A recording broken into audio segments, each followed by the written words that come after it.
কৃষ্ণ হৰি ৰাম কৃষ্ণ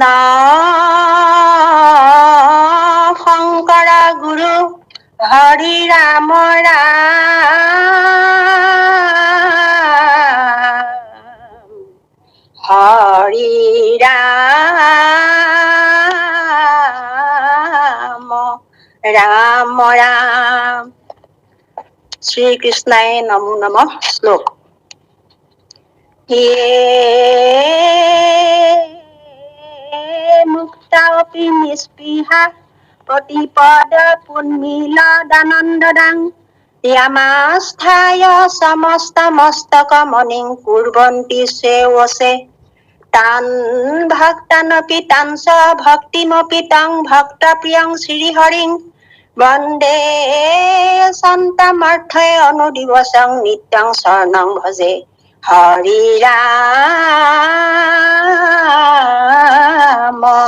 ৰাম ৰাম কৃষ্ণ হৰিত শৰণ লয়া যিতু জানে সদা ৰাম নাম গাৱে ভোক বাস কাম নিষ্কাম তথাপি কলিৰ দুখে নপাৱে ৰাম কলিৰ দুখে নপাৱে কৃষ্ণ কৃষ্ণ কৃষ্ণ কৃষ্ণ কৃষ্ণ সমূহ বাপ বান্ধৱলৈ সেৱা জনাই আৰু এই ভক্তি সুধা সন্ধানী সত্ৰৰ সভাপতি উপসভাপতি উপদেষ্টা অন্যান্য বিষয়ববীয়া বাপ বান্ধৱ আই মাতৃ সমস্ত চৰণলৈকে আমি সেৱা নিবেদন কৰিছো। আপোনাৰ খবৰ আশেষ আৰু আদেশ দুইটাকে শিৰোগত কৰি আমি আজি এই নামঘোষাৰ দুই এটি বিশ্লেষণ আমি কৰিবলৈ আগবঢ়া হৈছে। আমাৰ যোগ্যতা নাই আপোনাৰ খবৰ আশেষ আৰু আদেশ দুইটাকে শিৰোগত কৰি মাত্ৰ আমি আমাৰ যিটো ভাৱনা আমি যিখিনি চিন্তা চৰ্চা কৰি পাইছো তাৰ ওপৰতে আমি ব্যাখ্যা আগবঢ়াম। ইয়াকে কৰিবলৈ যাতে আমাৰ শতখিনি অপৰাধ হ'ব পাৰে। জয় জয় জয় মহাপুৰুষৰ ৰচিতা গোসাঁয়ে আপোনাৰ খবৰ ভকত ভাগৱতৰ লক্ষ্য কৰি আমি সেৱা নিবেদন কৰিছো। ৰাম তুমি ভক্ত কল্পতৰু বাহিৰে ভিতৰে গুৰু নাহি আৰু কৃপা কৰা শ্ৰী হৰি চৰণত ৰক্ষা কৰি মোক সেৱাৰ ৰাম প্ৰিয়া মোক সেৱাৰ বাপদানৰ সমস্ত মাতৃ সমস্ত আপোনাৰ সদৌদেশলৈকে সেৱা নিবেদন কৰি হৰিত শৰণ লয়া যিটো জনে সদা ৰাম নাম গাৱে শোক বা সকাম নিষ্কাম তথাপি কলিৰ দুখে নাপাৱে। এই ঘোষাফাকি আমি অলপ পৰ্যালোচনা কৰিবলৈ আগবঢ়া হৈছে। অপৰাধ মই প্ৰথম আৰম্ভণিতে কৈছে যে হৰিত শৰণ লয়া যিটো জনে সদা ৰাম নাম গাৱে শোক বা সকাম নিষ্কাম তথাপি কলিৰ দুখে নাপাৱে। কাৰণ বৰ্তমান যুগটো কলি যুগ। কলি বিষবাস্পৰ দৰে চাৰিওফালে বিয়পি আছে। কলিৰ প্ৰভাৱৰ পৰা কোনোৱে মুক্ত নহয়। কাৰণ কলিয়ে আজিৰ যুগত আমাৰ দ্ৰব্যই বোলক, দেশেই বোলক, তনুৱেই বোলক, মনেই বোলক, প্ৰাণ বোলক সমস্ততে কলিৰ প্ৰভাৱ পৰি আছে। সমস্ত কলিৰ প্ৰভাৱৰ পৰা পবিত্ৰ হৈ থাকিব কোনেও নোৱাৰে।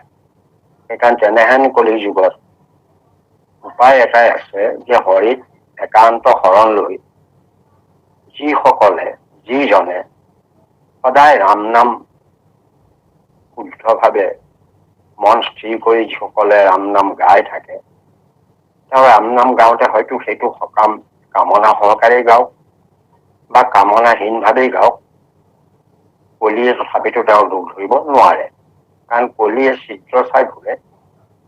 আমাৰ লোকসকলৰ দুখ ধৰিবৰ কাৰণে বাকীসকলকতো ধৰেই, কিন্তু ভকতসকলৰ চিত্ৰ বিচাৰি ফুৰে। কাৰণ ভক্তসকলৰ ওচৰলৈ কলি প্ৰৱেশ কৰিব নোৱাৰে, কাৰণ ভক্তসকলে সৰ্বক্ষণে ঈশ্বৰৰ নাম লৈ থাকে। ঈশ্বৰৰ নাম লৈ পালে কলি আহিব নোৱাৰে বা কলিৰ প্ৰভাৱ ঘটোৱাব নোৱাৰে।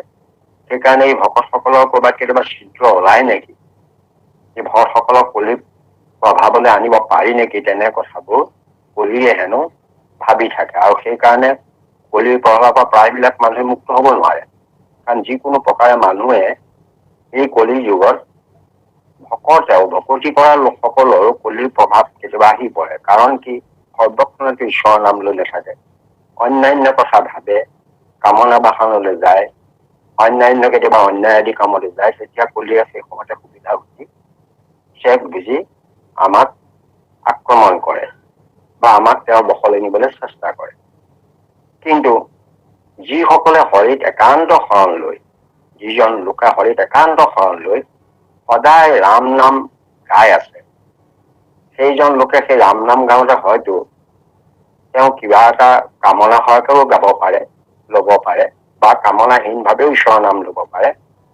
সেইকাৰণে তেনেকুৱা লোকৰ ওচৰলৈ বোলে কামনা সহকাৰে লৈছে, কলিৰ প্ৰভাৱৰ পৰা মুক্ত নহয়, তেনে কথা নহয়। কাৰণ ঈশ্বৰৰ নাম লৈছে আৰু নাম লোৱাৰ আগতে এটা একান্ত শৰণ আছে।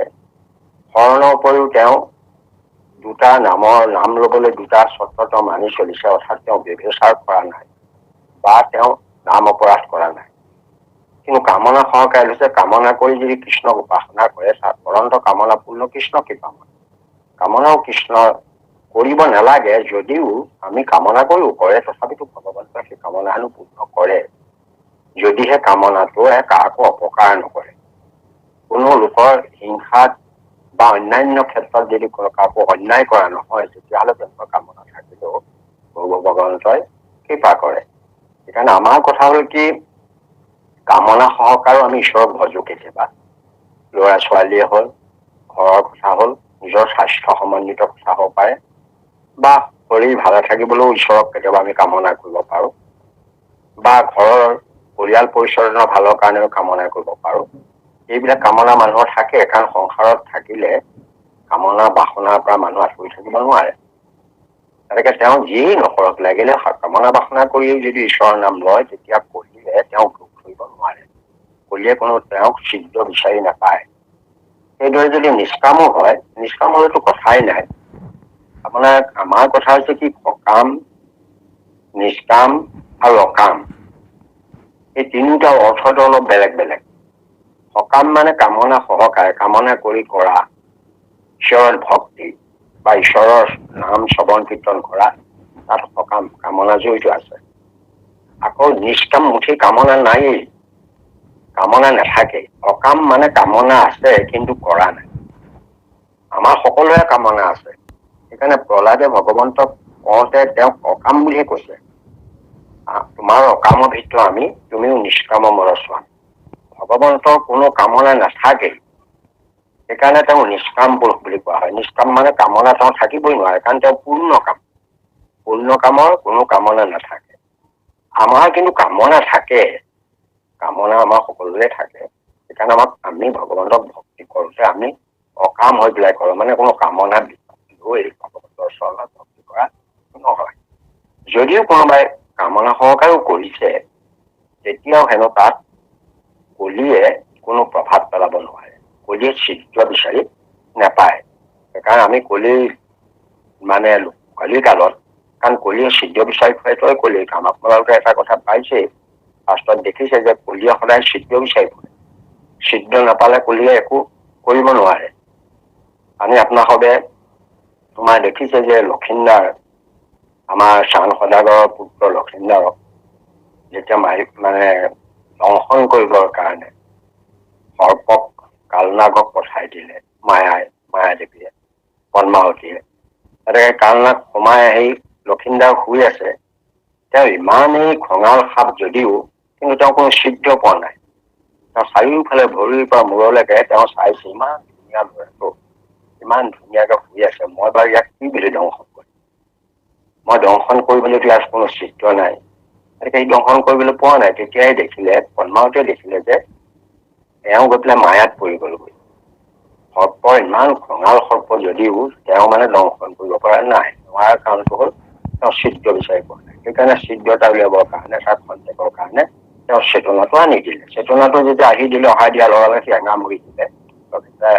এঙামুৰি দিয়াৰ লগে লগে তাৰ মানে ভৰিবোৰ আচাৰি দিলে। আচাৰি দিলত ভৰিটো গৈ সাপৰ গাত লাগি তাৰ খঙত এটা দংশন কৰি গুচি গ'ল।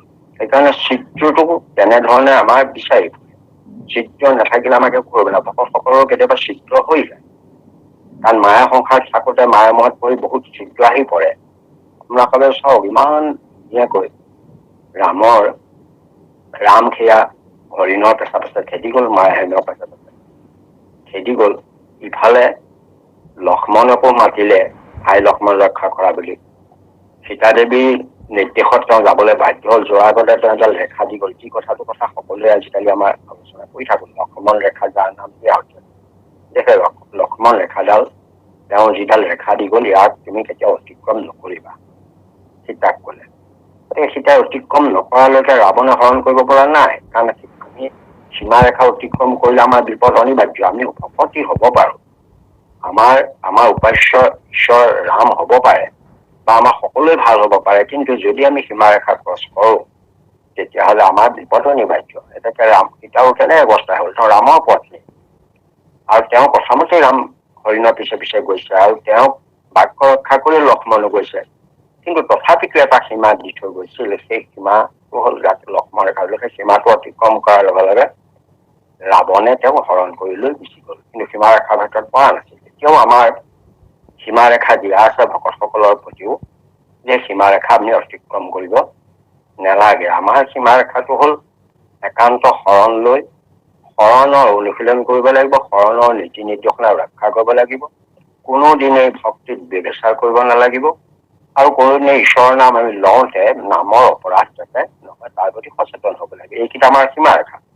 এই সীমাৰেখাবোৰ অতিক্ৰম কৰো, কাৰণ নাম অপৰাধ কৰি নাম ল'লে তেওঁ ভয়ংকৰ বিপদ হৈ যাব পাৰে। নাম অপৰাধী কোনো ৰক্ষা কৰিব নোৱাৰে বুলি ক'লে, ভগৱন্তও ৰাখিব নোৱাৰে বুলি কৈছে।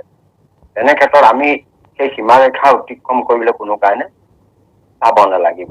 আৰু সীমাৰেখা অতিক্ৰম কৰিলেই কলি যুগটো চাৰিওফালে কলিৰ প্ৰভাৱে পৰি আছে। কলিৰ বীজাণুৱে চাৰিওফালে বিয়পি আছে। যেনেকৈ আমাৰ কৰোণা বেমাৰ হৈছিল, সেই তাৰ কৰোণাৰ বীজাণু বায়ুমণ্ডল চাৰিওফালে বিয়পি আছিল। তাৰ মাজত আমাৰ শৰীৰলৈ প্ৰৱেশ কৰিবলৈ বেছি সময় নালাগে। সেইকাৰণে আমি মাস্ক পিন্ধি আছিলো, যাতে আমাৰ এই কৰোণাৰ বীজাণু সোমাব নোৱাৰে শৰীৰত। সেইটো এটা সীমা, সেইটো আমাক এটা বন্ধন দিছে, যে যাৰ কাৰণে সেই বীজাণুবিলাক আমাৰ ইয়ালৈ সোমাব নোৱাৰে। কিন্তু তেওঁলোকে চেক বিচাৰে যে আমি সেই পৰা যে মুক্ত হলে হয়তো আমাৰ ইয়াত বীজাণুবিলাক সোমাই যাব পাৰে। সেইকাৰণে কলিৰ বীজাণুবিলাকো বায়ুমণ্ডল বিয়পি আছে, চাৰিওফালে তেওঁলোকে কৰি আছে, তেওঁলোকৰ চেক বিচাৰি ফুৰিছে, সুবিধা বিচাৰি আছে। সেই সুবিধাকণ আমি দিব নালাগে। সেইকাৰণে আমি হৰিত শৰণ লৈ সদায় সকলো সময়তে ৰাম নাম গাই থাকিব লাগে। খোলা হৃদৰে, খোলা মনেৰে, শুদ্ধ হৃদৰে নাম গাই থাকিব লাগে। সেই নাম গাবলৈ যাওঁতে কেতিয়াবা হয়তো আমাৰ কামনাও আহি থাকিব পাৰে। কাৰণ আপুনি কাৰোবাৰ ঘৰত অসুখ হৈছে, সেই প্ৰভু দেখিছা তোমাৰ চন্দ্ৰ সমৰ্পণ কৰিছো, তেওঁলোকৰ ৰোগকেইটা উপশম কৰি দিয়া। সেই প্ৰভু তুমি কৃপা কৰা, ঘৰখনে যাতে শান্তি হওক। মোৰ ৰোগে বৰ পিৰিছে, মই ঈশ্বৰ চিন্তাও কৰিব নোৱাৰা হলো, নাম গোৱালৈও যাব নোৱাৰা হলো, নাম কীৰ্তনো কৰিব নোৱাৰিলে। বহুত মোৰ কামনা আছে, কামনা থাকিলেও এতিয়া সৎ কামনা। গতিকে তেনে কামনা কৰিলেও যে কলিয়ে কোনো দুখ ধৰিব নোৱাৰে। কলি মানে ঈশ্বৰৰ নাম লোৱা লোকসকলৰ ওচৰলৈ নাহে। সেইটো বুলি যদি হৰিত শৰণ নাথাকে, যদি তেওঁ মানে ভক্তিত ব্যৱচাৰ কৰে, নামৰ অপৰাধ কৰে, তেতিয়া কলিয়ে কিন্তু চিত্ৰ তাতে লৈ ল'ব। লৈ নাম লোৱা মানুহকো কলিৰ প্ৰভাৱলৈ লৈ আনিব পাৰে। তেনেকুৱা ঘটনা ঘটি আছে বহু লোকে। ভকতৰ কিয় এনেকুৱা হয় বুলি বহুতেই প্ৰশ্নও কৰে, যে আমাৰ অনুষ্ঠানৰ এনেকুৱা লোক ভক্তসকলে ঈশ্বৰৰ নাম লৈ গৈ থাকোতে কৰবাত দুৰ্ঘটনাত পতিত কিয় হয়? হয়তো সেইবোৰ কিবা এটা চিত্ৰ তাতে লাভ কৰিছে। চিত্ৰ বিচাৰি ফুৰে কলিয়ে, সেই কলিয়ে চিত্ৰ বিচাৰি ফুৰে, সেই সুবিধা অনুসৰি আমাৰ ওপৰত প্ৰভাৱ বিস্তাৰ কৰিবলৈ চেষ্টা কৰি থাকে। কাৰণ তেওঁক নিয়ন্ত্ৰণ কৰিহে ৰখা হৈছে।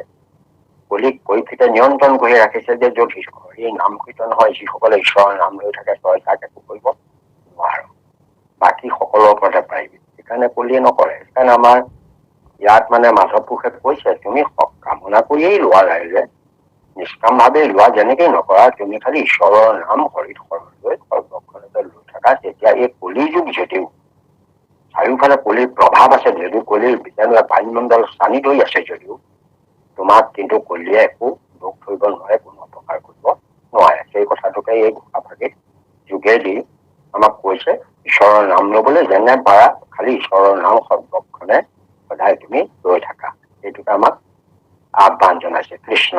এগৰাকী যাওকচোন পিছৰ ঘোষাভাগলৈ। কৃষ্ণ। হৰি গুণ নাম আনন্দ সাগৰে মজায়ো মন নিপুণ সুখে সংসাৰৰ তাপ এৰাইবা নচাৰিবা হৰি গুণ ৰাম নচাৰিবা হৰি গুণ। কৃষ্ণ কৃষ্ণ কৃষ্ণ কৃষ্ণ। হৰি গুণ নাম আনন্দ সাগৰে মজায়ো মন নিপুণ সুখে সংসাৰৰ তাপ এৰাই বাহা নাচাৰিবা হৰি। ইয়াত আমাৰ হৰি গুণ নামৰ কথা কৈছে। হৰি গুণ নাম মোৰ যিটো আনন্দ সাগৰ, আনন্দ সাগৰত মনটো সদায় মজাই ৰাখিবলৈ কৈছে। যিজনে হৰি গুণ নামৰ আনন্দ সাগৰ মনটো মজাই ৰাখে সেইজনক নিপুণ বুলি কৈছে। নিপুণ মানে পাৰ্গত, চতুৰ, বিচক্ষণ। সেইজন মানুহ আচলতে জীৱনৰ দায়িত্ব কৰ্তব্যটো বুজি পায়। জীৱন ধাৰণ কৰিলে সংসাৰত কোনটো কাম কৰিলে সফলতা লাভ কৰিব পাৰি সেই কথাটো জানে কাৰণে তেওঁক নিপুণ বোলা হৈছে। এতিয়া যিসকল প্ৰকৃত নিপুণ লোক, বিচক্ষণ লোক, জীৱনৰ উদ্দেশ্য বুজি পায়, তেওঁলোকে সদায় নিজৰ মনটো হৰি গুণ নামৰ আনন্দ সাগৰত মজাই ৰাখে। তাত মজি থাকিলে কি হয়, আমাৰ বহুত কথা আছে। আমি সংসাৰখনত অন্যান্য কথাটো মন মজাই ৰাখো, ভোগ বিলাসতো মন মজাই ৰাখো। সেইকাৰণে দুখন ইয়াত সৰোবৰৰ কথা কৈছে। এখন হে হৰি সাৰশূন্য মৃগ তৃষ্ণান্নৱ জলৰ কথা কৈছে। তাতো আমি উপঙি সাঁতুৰি নাদুৰি আমি সময় পাৰ কৰো, সেই এখনো সাগৰ। আৰু এখন সাগৰ আছে শান্ত চিদানন্দ শুদ্ধ নিৰ্মল তৰংগ চৰহে। সেইখন পবিত্ৰ সাগৰ, য'ত আন্দোলন নাই, য'ত কোনো উৰ্মি নাই, কোনো ধৰণৰ মানে অশান্তি নাই। তেনেহেন পবিত্ৰ শান্ত চিদানন্দ শুদ্ধ নিৰ্মল আনন্দ সাগৰত যদি মনটো মজাই ৰাখিব পৰা যায়, মনটোত তাক যদি সদায় মানে নিয়মিত ভাৱে তাক যদি মানে ডুবাই ৰাখিব পৰা যায়, তেতিয়াহলে মন কেতিয়াও এইখন সমুদ্ৰলৈ নাযায়, যিখন সমুদ্ৰ মায়া সমুদ্ৰ। মায়া সমুদ্ৰত সোমাই পৰিলে মায়া মহৰ পৰা এৰাই আহিব নোৱাৰে, বৰ জটিল। তাত দিনে দিনে মায়া হেৰিটো বাঢ়িহে গৈ থাকিব। সেইকাৰণে এইখন আনন্দ সাগৰ বুলি কোৱা হৈছে। আনন্দ সাগৰ মানে ইয়াকে পৰমানন্দ বুলি কোৱা হয়।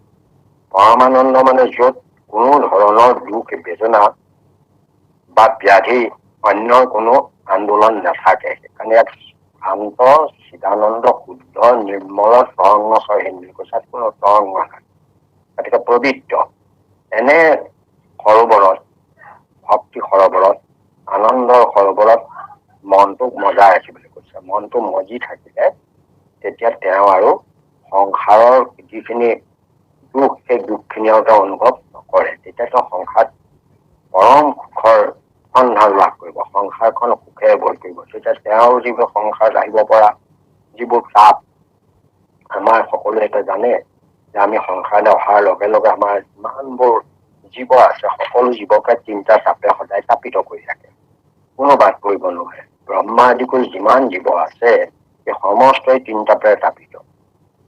আমাৰ যেতিয়া বসুদেৱে স্তুতি কৈছে সেই কৃষ্ণ যত জীৱ নিত্য তিনি তাপে হৈয়া সন্তাপিত দুৰ্ঘৰ সংসাৰৰ তাপত পৰি আছ তুজু পদচ্ছেত্য ছত্ৰপ্ৰায়ী অমৃত বৰ্ষে সৰ্বদায়ী তাৰ চায়াবিনা নেদেখুৱা ন আছ। তাপ মানে আমি যেনেকৈ বেলিৰ তাপটো পাইছো, সেই তাপত আমি তাপিত হৈছো, তাতো আমি কষ্ট পাই ছাঁ বিচাৰি ফুৰিছো। আমাক ছাঁ লাগে, সেইকাৰণে গছৰ ছাঁত ৰৈছো, বা অন্য জেগাত গৈ পেলাই আমি ছাঁ বিচাৰি ফুৰিছো সূৰ্যৰ তাপৰ পৰা। ঠিক সেইদৰে সংসাৰতো 3টা বিশেষ তাপ আছে, যিকেইটা আমি গছৰ ছাপ ৰুলে বা অন্য প্ৰকাৰে আমি সেই তাপৰ পৰা পৰিত্ৰাণ পাব নোৱাৰো। বিচনীয়ে বিচু এই তাপৰ পৰা আমি পৰিত্ৰাণ নাপাওঁ।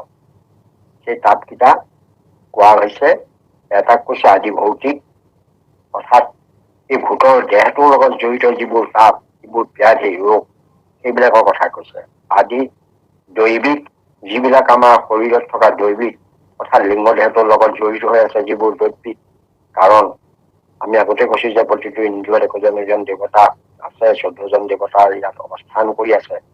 এতেকে সেইবিলাক দৈবিক শৰীৰত থাকিলেও বাহ্যিক কাৰণবশতঃ আমাৰ কেতিয়াবা শৰীৰটোত আমি কষ্ট পাওঁ, বেদনা পাওঁ, দুখ পাওঁ। গতিকে সেইটো দৈবিক তাপ। আৰু এটা আধ্যাত্মিক তাপ, সেইটো হৈছে আমাৰ মনৰ তাপ যাক পোৱা যায়। আমাৰ অন্তঃকৰণ লিখা আছে, মন, বুদ্ধি, চিত, অহংকাৰ একেলগে এইটোকে কয় অন্তঃকৰণ। অন্তঃকৰণ, এই অন্তঃকৰণত যেতিয়া আমি বেদনা পাওঁ, দুখ পাওঁ, সেইটোকে আধ্যাত্মিক তাপ বুলি কৈছে। এতেকে এই 3টা তাপত আমি সকলোৱে তাপিত, কোনো বাদ নপৰে ইয়াৰ পৰা। সকলোৰে এই 3 তাপ আছে। আপোনাৰ সবে দেখিছে যে বিদুৰে সন্তাপ কৰিছে, উদ্ধৱে সন্তাপ কৰিছে, আপোনাৰ বসুদেৱে সন্তাপ কৰিছে। ভকতসকলে সকলোৱে সময়ে সময়ে সন্তাপ বা দুখ বেদনা কৰাৰ কাহিনী আছে, কাৰণ আছে তাত। কিয় কৰিছে? কোনোবা হয়তো ঢুকাইছে তাৰ কাৰণে কৰিছে, কোনোবাই কিবা এটা হানি হৈছে তাৰ কাৰণে কৰিছে। এইদৰে আপোনালোকে সকলোৱে সন্তাপ বা দুখ বেদনা কৰা কথা আছে। এইটো ভাগৱততে উল্লেখে কৰিছে যে ভকতৰ সন্তাপৰ মানে উদ্ধৱৰ যেতিয়া কৃষ্ণ গুচি যাব বুলি জানি যি দুখ বেদনা কৰিছে, সেইটো তেওঁ মানে ভকতৰ সন্তাপ দেখি সকলো আচৰিত হৈছে। কিয় সন্তাপ কৰিব লাগে? আৰু মহন্তৰো মোহ হৈছে, ইয়াৰ কাৰণটো কি? কিয় মায়া মোহত পৰিছে? এইবিলাক কেলেই নোৱাৰে কৰিব? কাৰণ মায়া আমাক এনেধৰণে আবদ্ধ কৰি ৰাখিছে, সমস্ত মায়াত পৰি আছে। সেইকাৰণে আমাৰ কিছু সময়ৰ কাৰণে হলেও আমাৰ এইবিলাক আহে। কিন্তু যিবিলাকৰ এইবিলাকৰ পৰা পৰিত্ৰাণ পাইছে, তেওঁলোকৰ আৰু ইয়াত এই 3 তাপত তাপিত নহয়। এই 3 তাপত তাপিত নহয়, এই তাপকেইটা নিজে নিজে ভগৱন্তৰ কৃপাত নিজে নিজে এই 3 তাপৰ পৰা মানুহজন হেৰাই যাব পাৰিব। উপায়টো দিয়া আছে কি? 3 তাপ এৰোৱা একমাত্ৰ উপায় হৈছে ভগৱন্তৰ পৰম মংগল হৰিগুণ নাম। হৰিগুণ নাম এৰিলেই 3 তাপৰ যিকোনো এটা ক্ৰিয়া আপোনাক পাই যাব।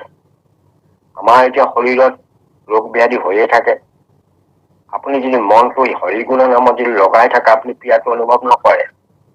কেলে ক্ৰিয়াটো অনুভৱ কৰে? মনটো যেতিয়া হৰি চৰণত লাগি থাকিব, তেতিয়া শৰীৰটোত আপুনি ক্ৰিয়া নাপায়।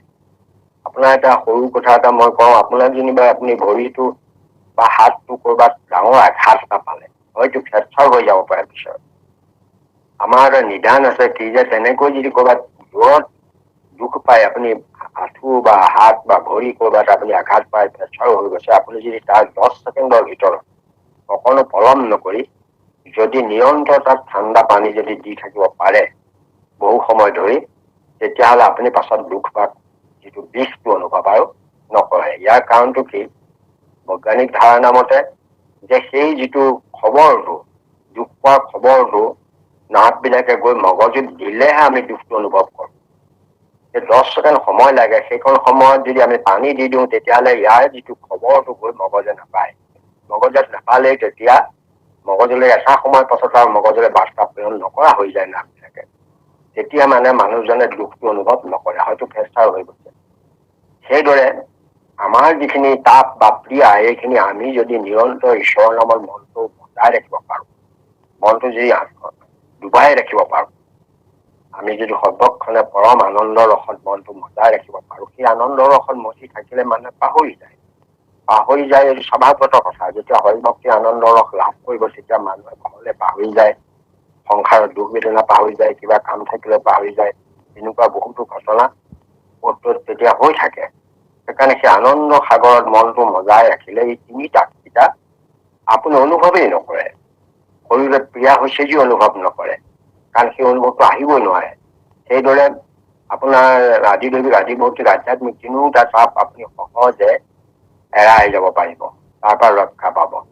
আমাৰ হেৰিয়াতো মানে গুৰুজনাই মাধৱ কোচে লিখিছে, জয় জয় নিত্য নিৰঞ্জন নিৰঞ্জন। তাৰমানে তেওঁক ভগৱন্তক কৈছে যে নিত্য নিৰঞ্জন, এই কি কয়, তুমি মানে তোমাৰ তাপ তোমাৰ চৰণত তিনি তাপৰ বিনাশ হয়, তিনি তাপ নাশ কৰিব পাৰে তোমাৰ চৰণৰ মহিমাৰ যোগেদি। তোমাৰ চৰণৰ মহিমাটো কেতিয়া আমি লাভ কৰিম? যদি তেওঁৰ নাম লওঁ। নামৰ বাহিৰে কোনো আৰু উপায় নাই। হৰি গুণ নাম, সেইকাৰণে আমি ভকতসকলে কোনো সময়তে এৰিব নালাগে। যিয়েই নকৰো, যি কামেই নকৰো, সকলো সময়তে আমি অন্য কাম কৰিলেও হৰি গুণ কীৰ্তন যাতে কৰি থাকো, তাৰ প্ৰতি আমি সচেতন হ'ব লাগিব। তেতিয়াহে আমি মানে আমাৰ যিটো লক্ষ্য, সেই লক্ষ্যত আমি উপনীত হ'ব পাৰিম। আমি তিনি তাপো এৰাম, মৃত্যু ভয়ো এৰাম, বা অন্যান্য আমাৰ যিবোৰ সমস্যা আছে সমস্তখিনি নিৰাময় কৰা একমাত্ৰ উপায় হ'ল হৰি গুণ নাম।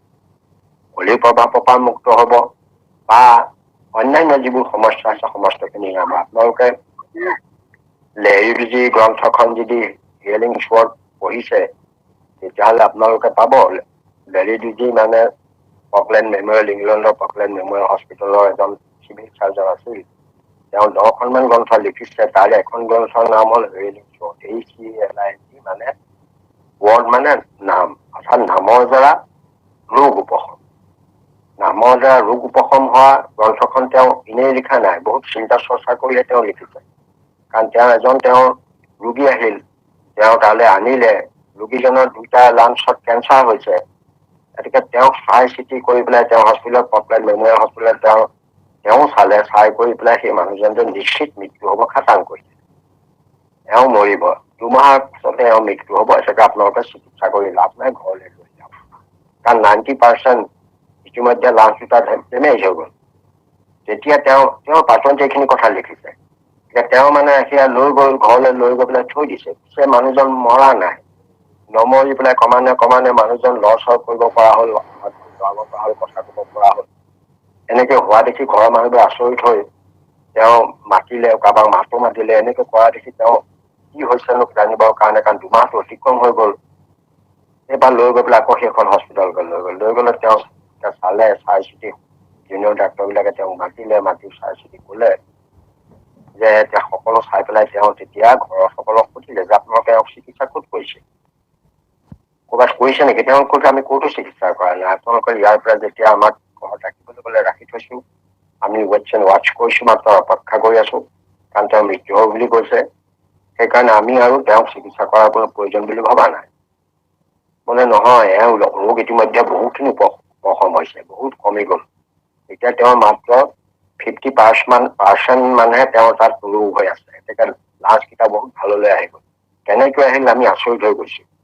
তেতিয়া তেওঁলোকৰ উপায়ন্তৰ সেই মানুহজনক মনে মনে বন্ধৰ কথাত লেহিজীয়ে সুধিলে যে আপোনাৰ যে ৰোগ উপশম হৈছে, কমিছে, ইয়াৰ কাৰণটো কি? তেওঁ হাহাই ক'লে যে আই প্ৰে টু গড অন দিছ, যে মই ভগৱানক প্ৰাৰ্থনা কৰো, ভগৱন্তৰ নাম লওঁ, সেইটোহে কৰি আছো। তেতিয়া তেওঁ আচৰিত হৈ গ'ল, হৈ পেলাই তেওঁক ঘৰলৈ পঠাই দিলে যে ভাল হ'ব, চিন্তা নকৰিব। সেইটো বুলি তেওঁ ভাবিলে। সেইটো তেওঁ চিকিৎসাটো এৰি লৈ পেলাই তেওঁক গৱেষণা কৰিব লাগে। ঈশ্বৰৰ নাম ল'লে, প্ৰাৰ্থনা কৰিলে কেনেকৈনো ৰোগ উপশম হ'ব পাৰে, এইটো বুলি তেওঁ 10 বছৰ গৱেষণা কৰিছে। আপুনি পঢ়িলে পাব হিয়েলিং ৱৰ্ড গ্ৰন্থখনত। তাৰ বাদে এখনেই লিখা যায় যে prayer is a good medicine, এইখনো তেওঁৱে লিখিছে। এনেকে ভালেমান গ্ৰন্থ তেওঁ লিখিছে। যে আৰু ডিষ্টেন্স হিয়েলিং বুলি গ্ৰন্থ লিখিছে, যে ইয়াত প্ৰাৰ্থনা কৰিলে দূৰত থকা এজন মানুহৰ ৰোগ উপশম হ'ব পাৰে। কাৰণ আমি ইয়াৰ পৰা যে একান্ত মানে প্ৰাৰ্থনা কৰো, গুৱাহাটীত থকা এজন মানুহৰ যদি ভাল চিন্তা কৰো, তেতিয়াহ'লে তেওঁ ৰোগ উপশম হ'ব পাৰে। তেখেত ডিষ্টেন্স হিয়েলিং তেওঁ গ্ৰন্থ লিখিছে। এইদৰে তেওঁ মানে এইটো গৱেষণা কৰি 10খন গ্ৰন্থ তেওঁ প্ৰাৰ্থনাৰ ওপৰতে লিখিলে। সেই প্ৰাৰ্থনা কৰিলে, যে ঈশ্বৰৰ নাম ল'লে যে দুৰাৰোগ্য ৰোগো যে উপশম হয়, সেই কথাটো তেওঁ অনুভৱ কৰি পেলাই তেওঁ সেই গ্ৰন্থ লিখি গ্ৰন্থত এটা কথাই ক'লে যে মানে আই ৱান্ট টু এডভাইচ, মই এডভাইচ দিব খোজো সমস্ত মানে চিকিৎসকক, যাতে তেওঁলোকে প্ৰেছক্ৰিপশ্যনত অন্তত এটা কথা তলত লিখে যে ৰোগীজনে যাতে অতি কমেও 3 বাৰ দিনটোত প্ৰাৰ্থনা কৰে, ঈশ্বৰৰ নাম লয়। তেওঁৰ নামটো উল্লেখ কৰা নাই, ৱৰ্ডৰ কথাটো কৈছে। এতেকে এইদৰে তেওঁ লিখিছে। আপোনালোকে পঢ়িলে পাব দ্য হিয়েলিং ৱৰ্ড বুলি গ্ৰন্থখন। আৰু তেওঁ গ্ৰন্থবোৰ এটাবোৰ পাব ডক্টৰ লেহিজী, তেওঁ ইতিমধ্যে ঢুকাইছে।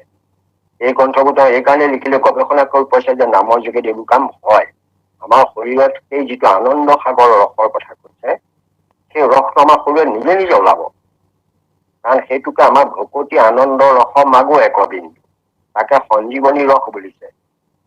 যিটো কথা আমাৰ তেওঁ লিখা মতে আমাৰ কৈছে যে যিটো চেৰিব্ৰৰ স্পাইনেল ফ্লুইড, চেৰিব্ৰটো হ'ল মগজৰ ডাঙৰ অংশটোক কয়। স্পাইনেল মানে আমাৰ যিডাল ৰাজহাড়ৰ মাজত সুষমানা কাণ্ড আছে সেইডালক স্পাইনেল কয়।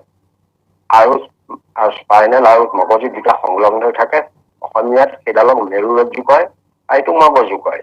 এতেকে চেৰিব্ৰ স্পাইনেল ফ্লুইড যিটো ৰস ওলাই, সেই ৰসটো শৰীৰটো হেনো সঞ্জীৱিত কৰে, সমস্ত শৰীৰত ই নিৰাময় ৰোগবিলাক নিৰাময় কৰিব পাৰে। সেইকাৰণে মাধৱদেৱে হয়তো নামঘোষাত লিখিছে ৰাম নাম মৃত্যু সঞ্জীৱনী হৰি হৰি ৰাম নাম চাহানি ৰাম ৰাম। গতিকে ভগৱন্তৰ পৰম মংগল নামে দুৰাৰোগ্য ৰোগো উপশম কৰিব পাৰে। সেইকাৰণে তাপ এৰাইবাৰৰ অন্য উপায় নাই। সেই সংসাৰৰ সমস্ত তাপ আপুনি তাৰ পৰা মুক্তি পাব যদিহে ভগৱন্তৰ পৰম মংগল নাম আনন্দ মনেৰে, একদম শুদ্ধ মনেৰে, পৰিশুদ্ধ মনেৰে, কোনো ধৰণৰ বেদনাদায়ক হিচাপে নহয়, আনন্দ মনেৰে যদি আপুনি কয়, তেতিয়াহ'লে সেই আনন্দ ৰসৰ মাজত যদি মনটোক নিমজাই ৰাখিব পাৰে, মনটো তাত সোমাই ৰাখিব পাৰে, তেতিয়াহ'লে সেই মন, কাৰণ ৰোগ ব্যাধি দুখ সেইবোৰ মনৰে কাৰণ। আগৰ ৰোগত দেশৰ ভয় যে অভয় সকলো মনৰ ধৰ্ম আত্মাৰ নহয়। আমাৰ ৰোগ ব্যাধি জৰা ব্যাধি যিবোৰ আছে সেইবোৰ চব মনৰ কথাহে, মনতহে আমি অনুভৱ কৰোঁ। গতিকে মনটো যদি হৰি নামৰ মানে আনন্দ ৰসত মজাই ৰাখে, তেতিয়াহ'লে মনটোৱে দুখ বেদনাটো ক'ৰ পৰা পাব? সেইকাৰণে মনত দুখ বেদনা নাথাকিলে আমাৰ শৰীৰতো আমি অনুভৱ পাছত নকৰোঁ। কাৰণ দুখ বেদনা আমাৰ মনটো গ'লেহে ক'ৰবাত বিষ এটা হৈছে, মনটো সেইফালে গ'লেহে আপুনি বিষ পাব, দুখ পাব। সেইকাৰণে মনটো যদি ঈশ্বৰৰ নামৰ আনন্দ ৰসত মজাই ৰাখিব পাৰে, তেতিয়াহ'লে এই আমাৰ শৰীৰত পোৱা তিনি তাপৰ ক্ৰিয়া আমি সহজে এৰাব পাৰিম। খালি হৰি গুণ নাম ল'বলৈ এৰিব নালাগিব। এই ঘোষাফাঁকিত মহাপুৰুষ মাধৱদেৱে এই কথাটো ওপৰত গুৰুত্ব দিছে যে আমি সৰ্বক্ষণে যাতে আনন্দ মনেৰে হৰি গুণ নাম আনন্দ মনেৰে যদি লৈ থাকি মনটো আনন্দ ৰসত মজাই ৰাখিবলৈ চেষ্টা কৰিব লাগে। কৃষ্ণ আই যাওকচোন পিছলে। কৃষ্ণ। ৰাম সদায় ভাবিও ৰাম নাৰায়ণ আলাস কেনে কৰ মুখ মাজে হৰি নাম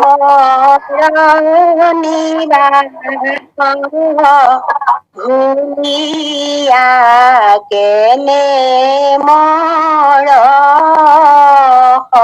ৰাম ভুলিয়া কেনে মৰ কৃষ্ণ। কৃষ্ণ কৃষ্ণ কৃষ্ণ কৃষ্ণ। আমাৰ ইয়াত কৈছে যে সদায় ভাবিও ৰাম নাৰায়ণ আলাস কেনে কৰহ মুখ মাজে হৰি নামৰ নিবাস ভুলিয়া কেনে মৰহ। আমি সদায় ভাবিয়ে থাকো, কাৰণ আমি সদায় কিবা নহয় কিবা ভাবো, কাৰণ আমাৰ মনটো এনেই নাথাকে। যেতিয়ালৈকে ই চেতন অৱস্থাত থাকে, মনৰ তিনিটা অৱস্থাটো আপোনালোকে থাকে জানে, যে চেতন অৱস্থা থাকিলে কিবা নহয় কিবা এটা চিন্তা ভাৱনা কৰি মনটোৱে থাকে, ৰৈ থাকিব নোৱাৰে। তাৰপিছত আপোনাৰ মনটো যেতিয়া অৱচেতন অৱস্থাত থাকে, তেতিয়াও আমি সপোন দেখি হলেও মনটো তাতেই বহি থাকে।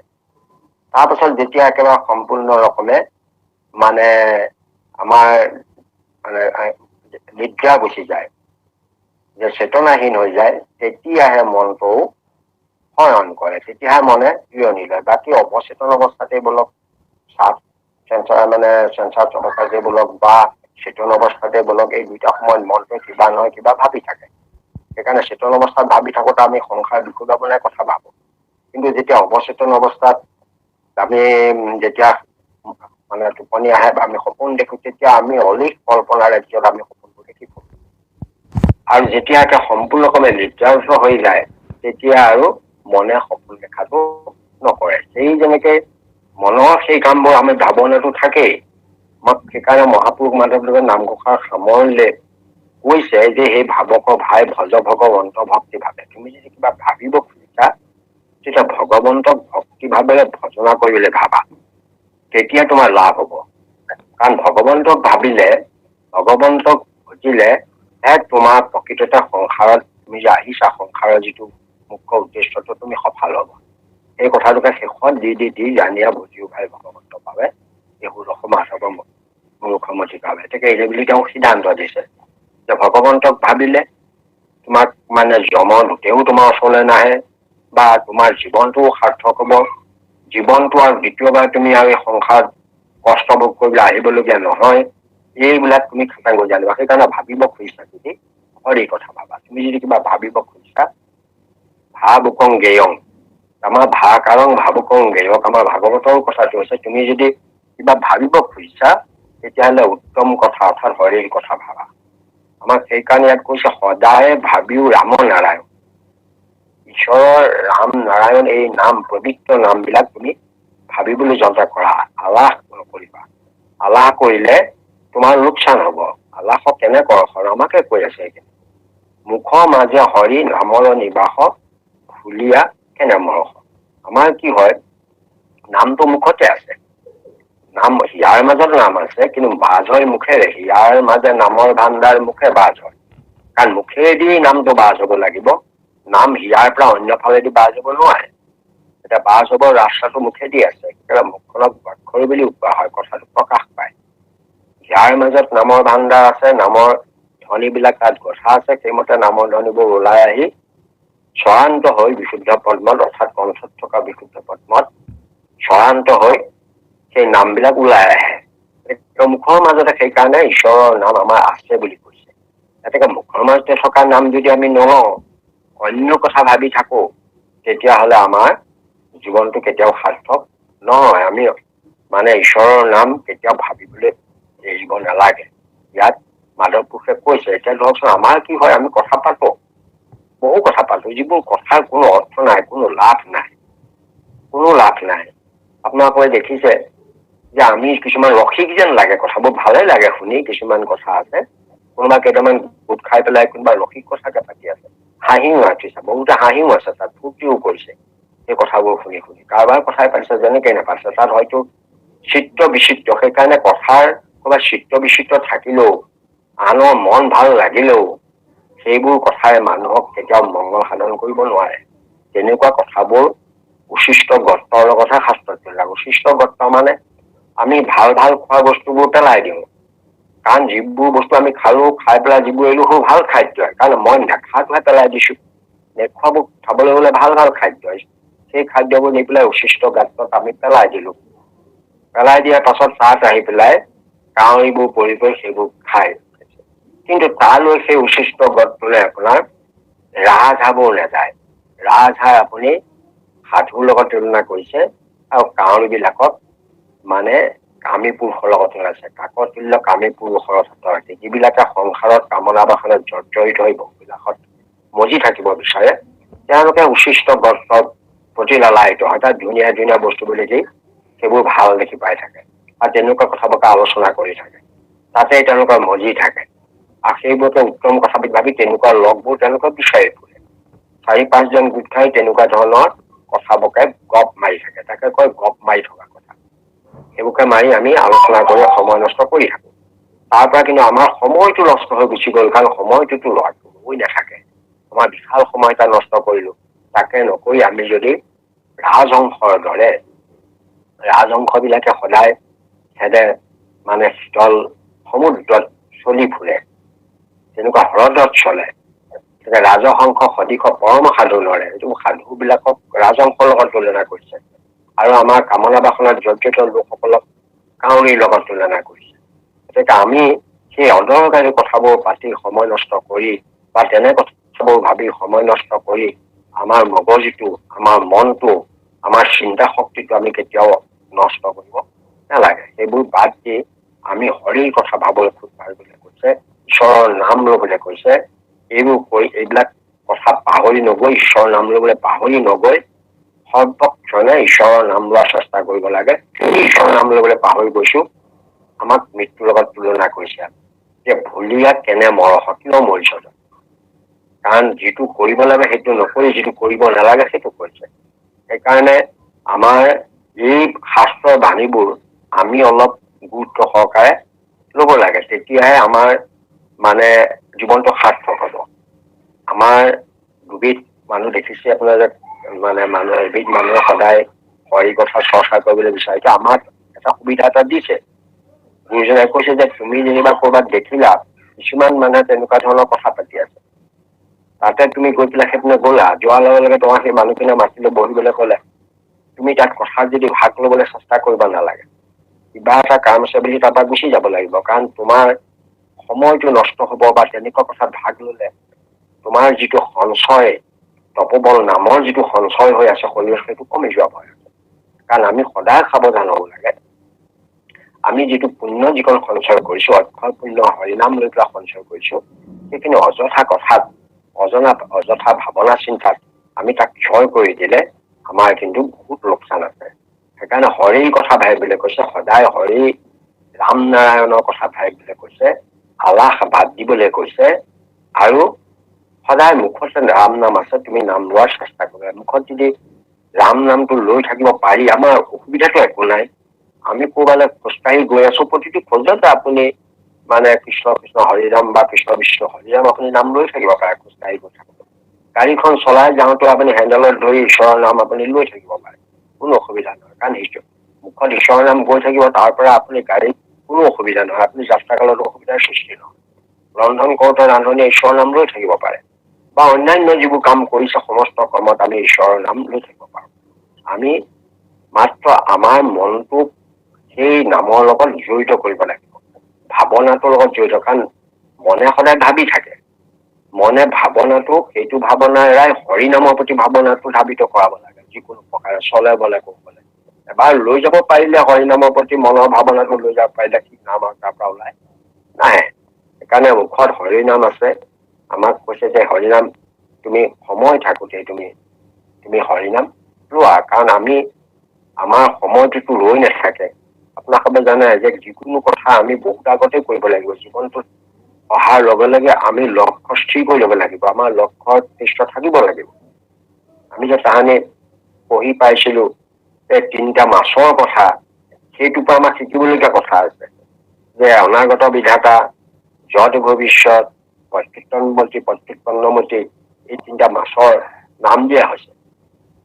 পুখুৰী এটাত আছে, সেই মাছকেইটা তেওঁলোক তিনিওটা বিশেষ 3জন ব্যক্তিৰ তেওঁলোকৰ গুণখিনি তাত দেখুওৱা হৈছে, যে এজন অনাগত বিধাতা, এজনে মানে ভৱিষ্যত চিন্তা কৰি কাম কৰে, এজনে আকৌ সময়মতে যি হয় চিন্তা কৰিম বুলি ভাবে, প্ৰত্যুত্তমতী, সময়ত যি হব কৰিম, দেখা যাওক, মৰিব সময়ত হলে ঈশ্বৰৰ নাম লম, তেনেকুৱা ধৰণে ভাবি থকা মানুহ এবিধ আছে। এবিধ ভাবে সেইটোৱে নহয়, মোৰ নামটো মুখত এনেকুৱা আনিব লাগিব যাতে অচুটি খাওঁতেও নামটো আহে, যাতে কৰবাত কাৰোবাৰ লগত কথা পাতি থাকোতেও মোৰ নামটো ঘনে ঘনে আহে, যাতে যি কামেই নকৰো যাতে নামটো আহি যায়। এই নাম অহাৰ যিটো অভ্যাসটো যদি আমি গঢ়ি তুলিব পাৰো, তেতিয়াহ'লে সেইটোকে প্ৰকৃততে যত ভৱিষ্যত, অৰ্থাৎ তেওঁলোকৰ ভৱিষ্যতৰ কথা চিন্তা কৰি আগতেই তাৰ ওপৰত ব্যৱস্থা গ্ৰহণ কৰে। ভৱিষ্যত কি কৰিম তাৰ প্লেনিংটো তাৰ আগতে তেওঁলোকে কৰি ৰাখে। সেইখিনি প্ৰকৃততে সৎ মানুহ, উদ্দেশ্যধৰ্মী মানুহ, সেইলৈ জীৱনটো সাৰ্থক হবই, সফল হবই তেওঁলোকে যদি পূৰ্ব জীৱনটো যদি এটা নিৰ্দিষ্ট ধাৰাত তেতিয়া লৈ যাবলৈ চেষ্টা কৰিব। বাকী যিসকলে ভাগ্যত যেনেকুৱা আছে হব এনেকে বুলি ভাবি থাকে, তেওঁলোকৰ কিন্তু সময়ত বিপদ হোৱাটো খাটাং। আমি সেইকাৰণে সকলো ক্ষেত্ৰতে জীৱনটো সফল কৰি তুলিবলৈ হলে ঈশ্বৰৰ নামটো আমি লব লাগিব। অজামিলে যেনেকৈ পুতেকৰ নামটো দি আহো নাৰায়ণ খাও নাৰায়ণ কৰি পেলাই নাৰায়ণ নামত মন প্ৰৱেশ কৰাই লৈছিল, আমিও ঈশ্বৰৰ নামটো সৰ্বক্ষণতে যি কামতেই নাথাকো সেই কাম কৰি থাকোতে ঈশ্বৰৰ নামটো সৰ্বক্ষণতে লবলৈ চেষ্টা কৰিব লাগিব, ভাবিবলৈ চেষ্টা কৰিব লাগিব। আৰু মুখখন খুলি নললেও মুখ বন্ধ কৰি ঈশ্বৰৰ নাম লব পাৰি। নাম লোৱাৰ বহুত উপায় আছে কীৰ্তন কৰাৰ। আমাৰ আপোনালোকে পাইছে যে বিৰি কীৰ্তন, নিৰ্বিৰি কীৰ্তন, মানস কীৰ্তন এইবিলাক আছে। গতিকে আমি মানসতো কীৰ্তন কৰিব পাৰো, কৰি থাকিব পাৰো। সমাজ এখন বহি আছে, হয়তো তাত নাম ডাঙৰকে গালে হয়তো সমাজখনে হয়তো আপোনালোকে লক্ষ্য কৰিব কামত অসুবিধা হ'ব পাৰে, সেইকাৰণে আপুনি মনৰ মাজতো মানস কীৰ্তন কৰি থাকিব পাৰে। বা আপুনি অকলে আছে বহি আপুনি এতিয়া নিৰ্বিৰভাৱেও কীৰ্তন কৰিব পাৰে। এইদৰে সমাজখন থাকিলে আপুনি বিকশিত নকৰিব পাৰে। এটা সুবিধা বুজি আমি নাম লোৱাৰ অভ্যাসটো কৰিব লাগে। যদি নকৰো তেতিয়াহ'লে আমাৰ জীৱনটো বিফল হ'ব। সেয়ে কৈছে এই নাম পাহৰি গৈ, এই মুখৰ মাজত নাম আছে, তুমি পাহৰি গৈ পেলাই কিয় তুমি মৰিছা? আমাক মাধৱ পুৰুষে ভয় খুৱাই দিছে যে তুমি কিয় নিজক মৃত্যুৰ মুখলৈ ঠেলি লৈ গৈছা। কাৰণ আমি মৰাটো মৰিমেই, কিন্তু আমাৰ জীৱনটোতো সফল নহ'লে আমাৰ মৃত্যুক আমি যিটো উদ্দেশ্য মৃত্যুটো সফল হ'ব। যদিহে আমি ঈশ্বৰৰ নাম লৈ মৰো তেতিয়াহ'লে আমাৰ জীৱনো সাৰ্থক হ'ল। আমি আমাৰ আগলৈ যিটো হ'ব পৰকালটো আমাৰ সুখময় হ'ব, শান্তিময় হ'ব, উদ্দেশ্যময় হ'ব। সেইকাৰণে আমি ঈশ্বৰৰ নাম ভাবিবলৈ এই গুৰুজনাই ইয়াক মাধৱ পুৰুষে ইয়াত কৈছে, আল্লাহ ত্যাগ কৰি সৰ্বক্ষণে ঈশ্বৰৰ ৰাম কৃষ্ণৰ নাম তুমি লৈ থাকা, মুখৰ মাজত এই নাম সদায় উচ্চাৰণ কৰি থাকা, তেতিয়া তোমাৰ জীৱনটো সাৰ্থক আৰু সফল হ'ব। কৃষ্ণ যাওকচোন পিছলৈ। কৃষ্ণ। গোপাল গোপাল গোপাল গোপাল গোপাল গোবিন্দ হৰি ৰাম কৃষ্ণ ৰাম কৃষ্ণ ৰাম কৃষ্ণ বুলিও আনন্দ কৰি ৰাম বুলিও আনন্দ কৰি। কৃষ্ণ কৃষ্ণ কৃষ্ণ কৃষ্ণ। ইয়াত গোপাল গোপাল গোপাল গোপাল গোপাল গোবিন্দ হৰি ৰাম কৃষ্ণ ৰাম কৃষ্ণ বুলিও আনন্দ কৰি। আনন্দ কৰি মানে যেতিয়া আপুনি খোলা ভাৱেৰে ল'ব তেতিয়াই আনন্দটো নিজে যায়। আনন্দ ৰসটো যিহেতু ভকতহে অনুভৱ কৰে যে গোপাল গোপাল গোপাল গোপাল গোপাল গোবিন্দ হৰি ৰাম কৃষ্ণ ৰাম কৃষ্ণ বুলিও আনন্দ কৰি। এই নাম কেইটা ইয়াত দিছে, গোপাল, গোবিন্দ, হৰি, ৰাম, কৃষ্ণ। এই নামকেইটাৰ ইয়াত প্ৰাচুৰ্য হৈছে, অনুপ্ৰাস হৈছে। এই নামকেইটাৰ মহত্ব কৈছে, আপোনালোকে আগতে পঢ়ি কৈছে যে গোপাল নামটো কি হৈছে, যে গৌ পদে বেদ ইন্দ্ৰিয়ক বুলি, যে গৌ পদে বেদ ইন্দ্ৰিয়ক বুজায়, আৰু সেইকেইটাক পালন কৰাৰ কাৰণে ভগৱন্তৰ নাম গোপাল হৈছে। সঁচাকৈ আমাৰ ইন্দ্ৰিয় বৰ্গই আমাক মানে মনটোক চঞ্চল কৰি দিয়ে। ইন্দ্ৰিয় বৰ্গই আমাৰ চাৰিওফালে বিষয় বাসনাৰ ফালে গুচি যাব বিচাৰে আৰু লগে লগে মনটোও গুচি যায়। সেইকাৰণে ভগৱন্তই সেই ইন্দ্ৰিয়বিলাক নিয়ন্ত্ৰণ কৰি ৰাখিব পাৰে। সেইকাৰণে ভগৱন্তৰ গোপাল নামৰ গুৰুত্ব আছে। গো পদে বেদকো বুজায়, ইন্দ্ৰিয়কো বুজায়, গো মানে গায়কো বুজায়। এই তিনিওটাকে পালন কৰে কাৰণে ভগৱন্তক গোপাল নাম পাইছে। গোবিন্দ হৈছে গৌৰ ইন্দ্ৰ, গৌৰ গৰাকী, গৌৰ ৰজা, এনেকে তেওঁ গোবিন্দ নাম পাইছে। আৰু এই ৰামকৃষ্ণ নামৰ কথাটো জানেই, ৰামকৃষ্ণ নামৰ ব্যাখ্যা আগতে দিয়ে গৈছে। এনেকে এই নামবিলাক সদায় আমাৰ হৃদয়ৰ আনন্দ ৰসৰ লগত জড়িত হৈ আছে। এতিয়া গো শব্দটো এবাৰ ভগৱন্ত কৃষ্ণক গৈ পেলাই ব্ৰহ্মাই কলে গৈ যে প্ৰভু এই সকলো দেৱতাই মোক দেখোন গোসাঁই বুলি মাতে, মইতোতো গোসাঁই নহয়, জগতত গোসাঁই এজনে আছে। গোপালে বোলক, গোবিন্দই বোলক, গোসাঁইয়ে বোলক, জগতত এজনে আছে। গোস্বামীয়ে বোলক সেই এজনে আছে, কাৰণ গুৰু গৰাকী আন হব নোৱাৰে। গতিকে আপোনাৰ কথা মই কৈছো, দেৱতাসকলে নামানে, তেওঁলোকে মোকে গোসাঁই গোসাঁই বুলি কয়। গতিকে তেতিয়া ভগৱন্ত কৃষ্ণ কলে হয়তো কেনেকৈ গোসাঁই হব, ব্ৰহ্মা গোসাঁই হব নোৱাৰে। যে গো পদে বেদ শিৰৰত্ন ভাগে মহুৰ পদ সেৱাই, গো পদে বেদ শিৰৰত্ন ভাগে মহুৰ পদ সেৱাই। বেদে মোৰে চৰণ সেৱাই কৰি আছে, বেদৰ শিৰৰত্ন ভাগে। সা পদে গীতা আদি শাস্ত্ৰ তাকে নিতে উপাস হয়। সমস্ত শাস্ত্ৰই মোকে চৰণ সেৱা কৰি আছে, সা পদটোৱে বুজাইছে। আৰু ই পদে ব্ৰহ্মা আদি কৰি সমস্ততা আশ্ৰময়, এইটো গোসাঁই বল। ই মানে ঈশ্বৰ স্বৰূপে হৰিৰূপে সমস্ততা আছে কাৰণে গোসাঁই। গতিকে গো পদটোৱে বেদ ইন্দ্ৰিয়ক বুজাইছে, সা পদটোৱে সমস্ত শাস্ত্ৰক বুজাইছে, ই পদটোৱে ঈশ্বৰ স্বৰূপে হৰি সত্যস্বৰূপে হৰি আমাৰ সমস্ত শৰীৰত আছে কাৰণে আমি কাৰ্য সম্পাদন কৰি থাকিব পাৰিছো। সেইকাৰণে জগতক ভগৱন্তক গোসাঁই বুলি কোৱা হয়, ভগৱন্তক গোপাল বুলি কোৱা হয়, ভগৱন্তক গোবিন্দ বুলি কোৱা হয়। এই নামবিলাক দিয়াৰ কাৰণ সেইটোৱেই। আমি যদিও মানুহৰ নাম গোপাল দিছো বা গোবিন্দ দিছো বা আমি কাৰোবাক গোসাঁই বুলি মাতিছো, প্ৰকৃততে গোসাঁই বোলাটো এইসকলক গোসাঁই বোলাৰ কোনো যোগ্যতা নাই। আমাৰ বহুতে গোসাঁই এজন আহিছে বুলি আমি কওঁ, কিন্তু প্ৰকৃততে গোসাঁই শব্দটোৰ মানে যোগ্যতা একেজনৰ গাত আছে, সেইজন প্ৰভু ভগৱন্ত। ভগৱন্তৰ বাহিৰে জগতৰ গোসাঁই আৰু কোনো নাই। এই বাক্যটা তাকে প্ৰমাণিত কৰিছে। এতিয়া আমি এই নামবিলাক যদি সৰ্বক্ষণে আমি লৈ থাকো, যি নামেই নলওঁ, ৰাম কৃষ্ণ নামই বলক, গোপাল গোবিন্দই বলক, যদু মধু মানে যদুপতি, ৰাম হৰি, যিমান ভগৱন্তৰ নাম আছে, এই নামবিলাক যদি আমি আনন্দ মনেৰে যদি লৈ থাকো, খালি লগতে আনন্দ মনেৰে ল'ব লাগিব। লোৱাৰো এটা ভাৱ আছে, কাৰণ কিছুমান নাম আমি এনেই লৈছো। এজন মানুহক আমি মাতিছো, মতাটোৰ নামটোত তেওঁৰ নামটোত আনন্দ জড়িত নাথাকে। আজি গোপাল নামৰ মানুহ থাকি যদি মাতো আমি গোপাল কেনি গৈছিলে বুলি, তাত আনন্দ জড়িত নহয়। কিন্তু ঈশ্বৰক যেতিয়া আমি গোপাল গোবিন্দ যদুনন্দন কৃষ্ণ তাত মন কায় বাক্য মন চিত একেলগ হৈ পৰিব, একেলগ হ'ব, তাত এটা আনন্দৰ জোৱাৰ উঠিব। সেইকাৰণে সেইটো আনন্দৰ প্ৰৱেশ হৈ গ'ল। ব্যক্তিৰ নামটোৰ লগত কিন্তু আনন্দ আহিব নোৱাৰে। তেওঁ ল'ব পাৰে নামটো, তাত কিন্তু আনন্দ নাহে। ঈশ্বৰৰ নাম বুলি ললে তাত আনন্দটো প্ৰৱেশ হৈ যাব। সেইকাৰণে আমি ঈশ্বৰৰ নাম লওঁতে সদায় আনন্দ কৰি লওঁ। সেইকাৰণে যে ভগৱন্তৰ নামবিলাক আনন্দময়।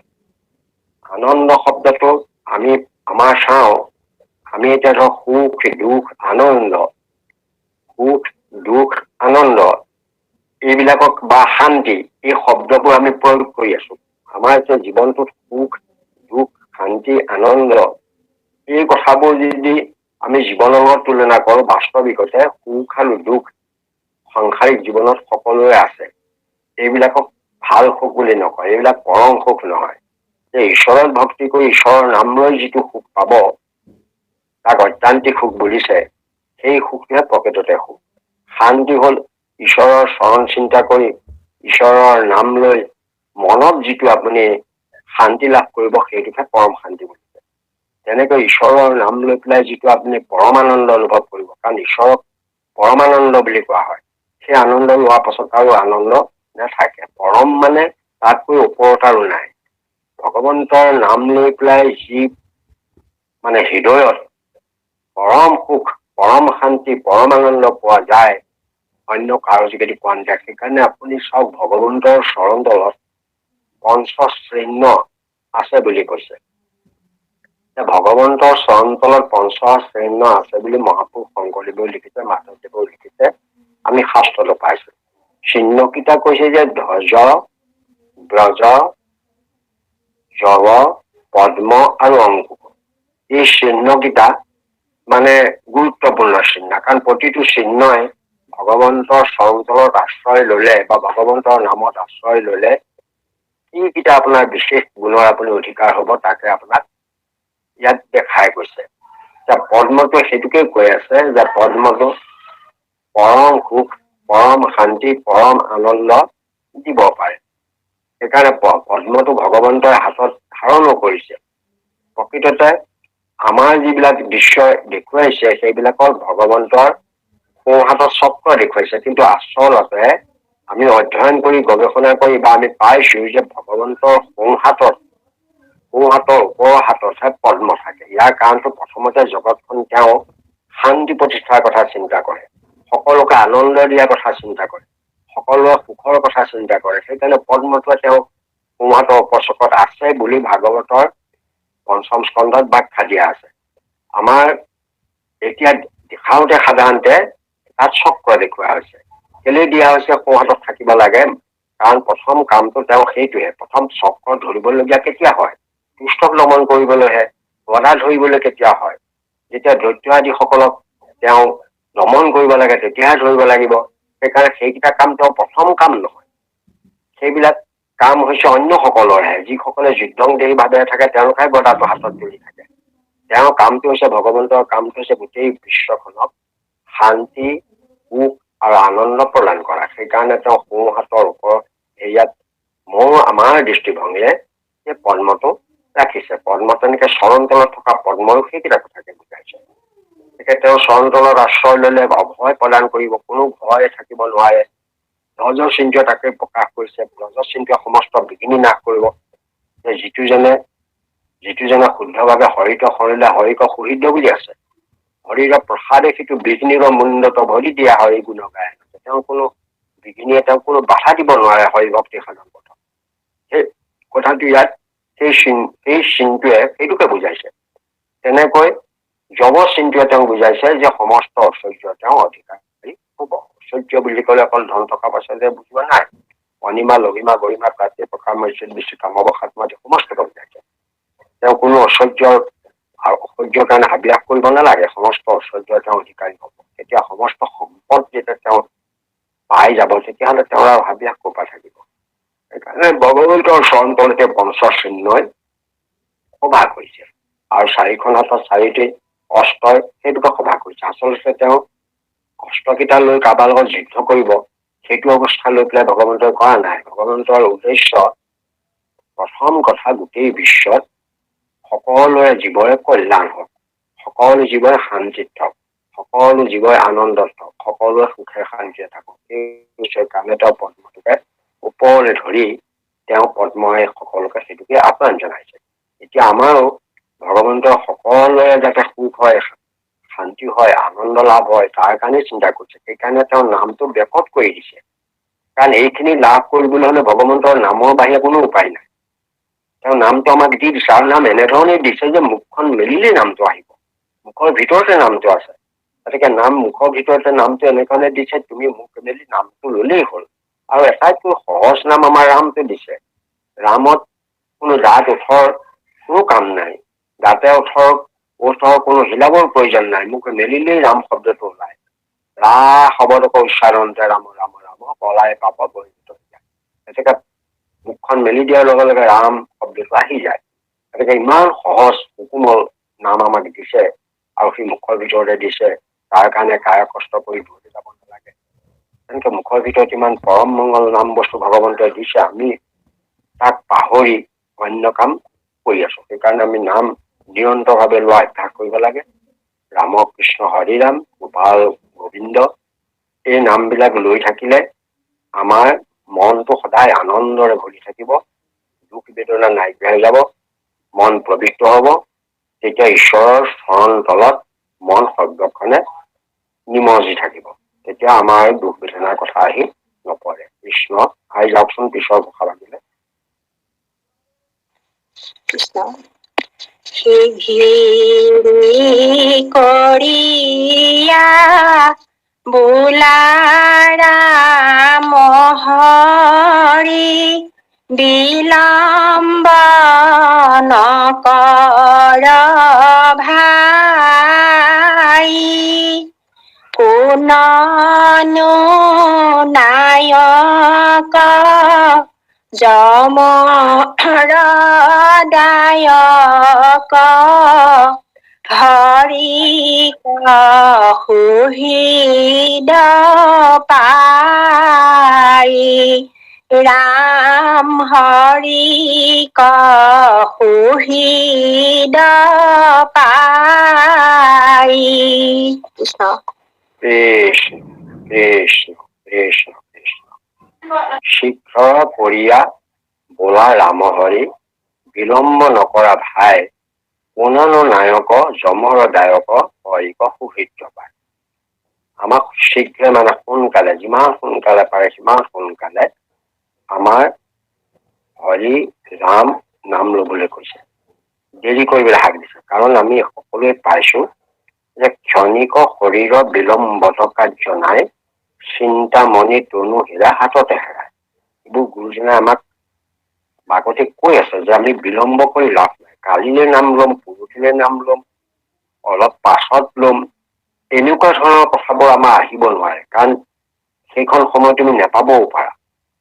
কাৰণ আমাৰ শাস্ত্ৰই কৈছে, আপোনালোকে মহামন্ত্ৰ পাব যে নলিনীহি দলগত জলমতি তৰলম তৎজীৱ নমতি ছয় সফলম ইতি সংসাৰ স্ফুটতৰ দোষ কথমপি মানৱ তব সন্তোষ। গতিকে পদুম পাতৰ দৰে আমাৰ জীৱন ভাই, পদুম পাতৰ পানী যেনেকৈ ৰৈ নাথাকে, কেতিয়া পৰি যাব ঠিক নাই। আমাৰ কোন সময়ত আমাৰ মৃত্যু হ'ব ঠিক নাই।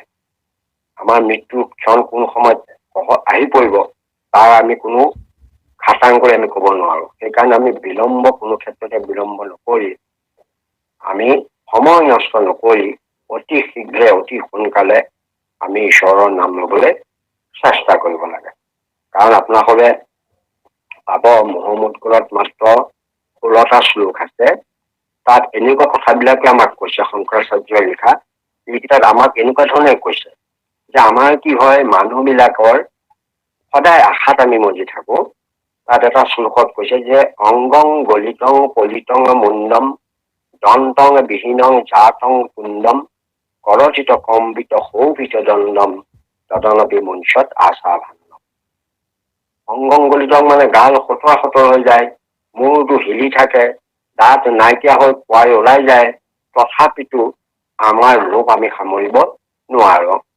দন্তং বিহীনং জাতং তুণ্ডম কৰচিত কম্পিত শোভিত দণ্ডম। হাতত থকা লাখুটিলেও আমাৰ কঁপিবলৈ ধৰে, সেই মুহূৰ্তলৈও আমি আশা এৰিব নোৱাৰো। তেতিয়াও আমি আশাতেই মজি থাকো। ভাল খাবলৈ বিচাৰো, ভাল পিন্ধিবলৈ বিচাৰো, ল'ৰা ছোৱালী কি হৈছে, ক'ত কি হৈছে, এইবোৰ কথা আমি বিচাৰি ফুৰো।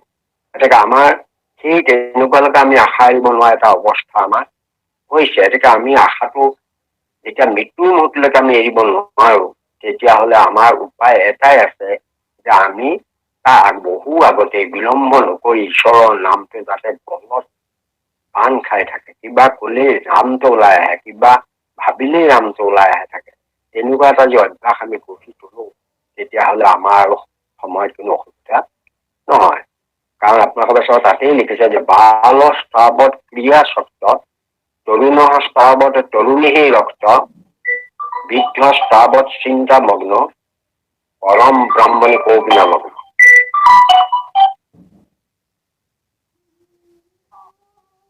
পৰম ব্ৰহ্মণি কৌপিনা লগ্ন, যে পৰম ব্ৰহ্মক কেতিয়া লগ পাব।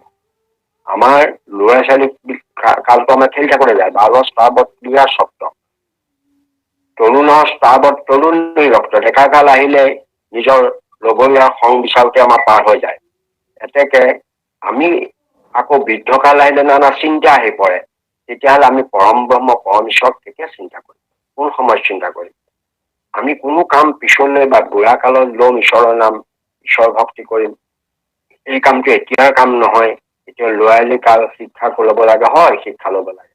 শিক্ষাৰ মাজতে ঈশ্বৰৰ নামটো লৈ থাকিলেনো কি লোকচানটো হ'ব। তাৰ কাৰণে আমাৰ সময় নাযায় নহয়। আমি কিতাপৰ টেবুলৰ ওচৰলৈ যাওঁতে ঈশ্বৰক যদি স্মৰণ কৰিলো, আকৌ সামৰি যদি স্মৰণ কৰিলো, যিটো আমি শাস্ত্ৰ পাঠ কৰোঁতে আৰম্ভ কৰো, পাঠ সামৰি কৰি এই অভ্যাসবিলাক যদি আমি গঢ়ি তোলো, ক'ৰবালে বিদ্যালয়লৈ যাত্ৰা কালত যদি ঈশ্বৰৰ নাম লওঁ, বা আমি বিদ্যালয়ৰ পৰা আহি নাম লওঁ, বা পুৱা গধূলি যদি গুৰু ঘৰত সোমাই যদি ঈশ্বৰৰ নাম লওঁ বা প্ৰাৰ্থনা কৰো, তেতিয়াহ'লে আমি সৰু কালটোত আমি তেনেকে শিক্ষাও হৈ গ'ল, লগে লগে আমাৰ পঢ়া শুনাও হৈ গ'ল। সেইটো যুৱকালত আমি আমাৰ আমাৰ বিলাকটোৱে মূল উদ্দেশ্য দিব নালাগে। আমাৰ নিজৰ কৰ্তব্য আমি পাহৰি যাব নালাগে। যে ঈশ্বৰৰ নাম যদি ল'বলৈ আমি চেষ্টা কৰো, তেতিয়াহ'লে আমাৰ নিশ্চয় আমি কৃতকাৰ্য হম। কাৰণ কথা হৈছে কি, সংসাৰত চব থাকিলেও যিটো আমাৰ পৰম লাভ, সেই লাভটোৰ কথা আমি ভাবিব নালাগে। এইবিলাক লাভ খন্তেকীয়া, সুখ ভোগ যৌৱন এইবোৰ সদায় নাথাকে। কাৰণ এইবিলাক এটা সময়ত যৌৱন সমস্ত শেষ হৈ গুচি যায়, সমস্ত নাইকিয়া হৈ যায়। সেইকাৰণে আমি ঈশ্বৰক চিন্তা কৰাৰ কথাটো গুৰুত্ব দিব লাগে বুলি আমাৰ এই মহামুদ্ৰ শাস্ত্ৰৰ 16 নম্বৰ শ্লোকটোত ঘোষণা কৰিছে, যিটো শ্লোকে মহাপুৰুষ মাধৱদেৱে নামঘোষালৈ লৈ আনিছে। শ্লোকটো কি যে তত্ত্বং চিন্তয় সততং চিত্তে পৰিহৰ চিন্তাং নৎসৰ বিত্তে ক্ষণমিহ সজ্জন সংগতি ৰেখা ভগৱতী ভাৱান্নৱে তৰণে থকা। তত্ত্বং মানে ঈশ্বৰৰ কথা চিন্তা, পৰমাত্মা জীৱাত্মক তত্ত্বটোকে তত্ত্ব হয়। সেই ঈশ্বৰক চিন্তা কৰা সততে, কোনো সময় বিলম্ব নকৰি সদায় ঈশ্বৰক চিন্তা কৰা।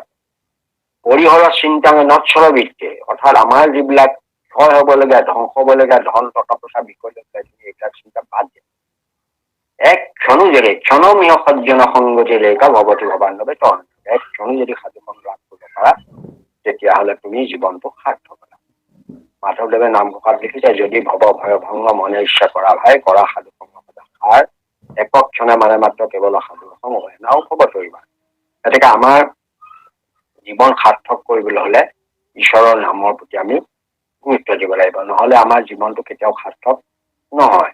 গতিকে আমাৰ মহাপুৰুষ মাধৱদেৱৰ যি নামঘোষাৰ যিবিলাক বাক্য, এই নামবিলাকে আমাক কেনেধৰণে জীৱনটো সাৰ্থক কৰিব পাৰি, সফল কৰিব পাৰি তাৰ কাৰণে কৈছে। সেইকাৰণে বিলম্ব কৰিবলৈ মানা কৰিছে, সময় আলাহ কৰিবলৈ মানা কৰিছে। কেলে কৈছে জানেনে? আমি আলাহ কৰো, হ'ব বাৰু দিয়াচোন, এই নামষাৰ গধূলিলৈকে ল'ম, এতিয়া বাৰু নাযাওঁ, মোৰ কাম এটা আছে, এইখিনি পাওঁ, কথা পাতি আহোঁ, কাৰোবাৰ আগত কৰিবলৈ অন্য কথা পাতিবলৈ বহি দিলে আৰু এতিয়া সন্ধিয়া লগা গুৰু সেৱা কৰিবলৈ থাকি গৈছিলে। গতিকে তেনেকুৱা হওঁতে সেইটো এলাহ বা ভাগৰ বা অন্য কথাত লাগি মানুহৰ, কিন্তু সেই ঈশ্বৰৰ নাম ল'বলৈ কেতিয়াও বিলম্ব কৰিবলৈ মানা কৰিছে। কাৰণ বিলম্ব কৰিলেই পাছত আমি নাম ল'বলৈ নাপাবও পাৰে, নাম ল'বলৈ সুবিধাও নাপাবা। কাৰণ আপোনাৰ কোনো সময়ত মৃত্যু আহি পৰিব, তাৰ কোনো সীমা নাই।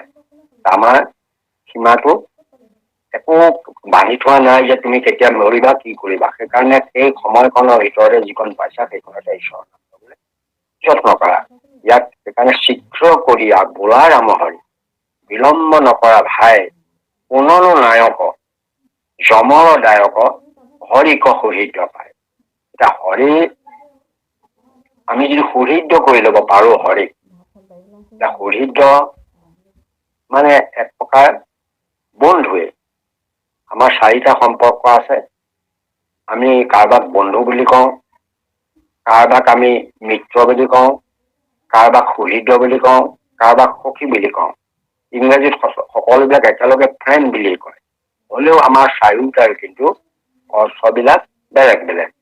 আমাৰ শাস্ত্ৰই কৈছে, ভক্তি ৰত্নাকৰত আমাৰ মানে অনুবাদ কৰিছে ৰামচন্দ্ৰ ঠাকুৰে, তাত লিখিছে যে বিপদত নেৰে যিটো দুখত ক্ষময় বন্ধুজন বুলি তাক জানিবা নিশ্চয়। একে দেৱতাতে দুই ভজে দুইজন সুহৃদ বুলি তাক জানিবা সুজন।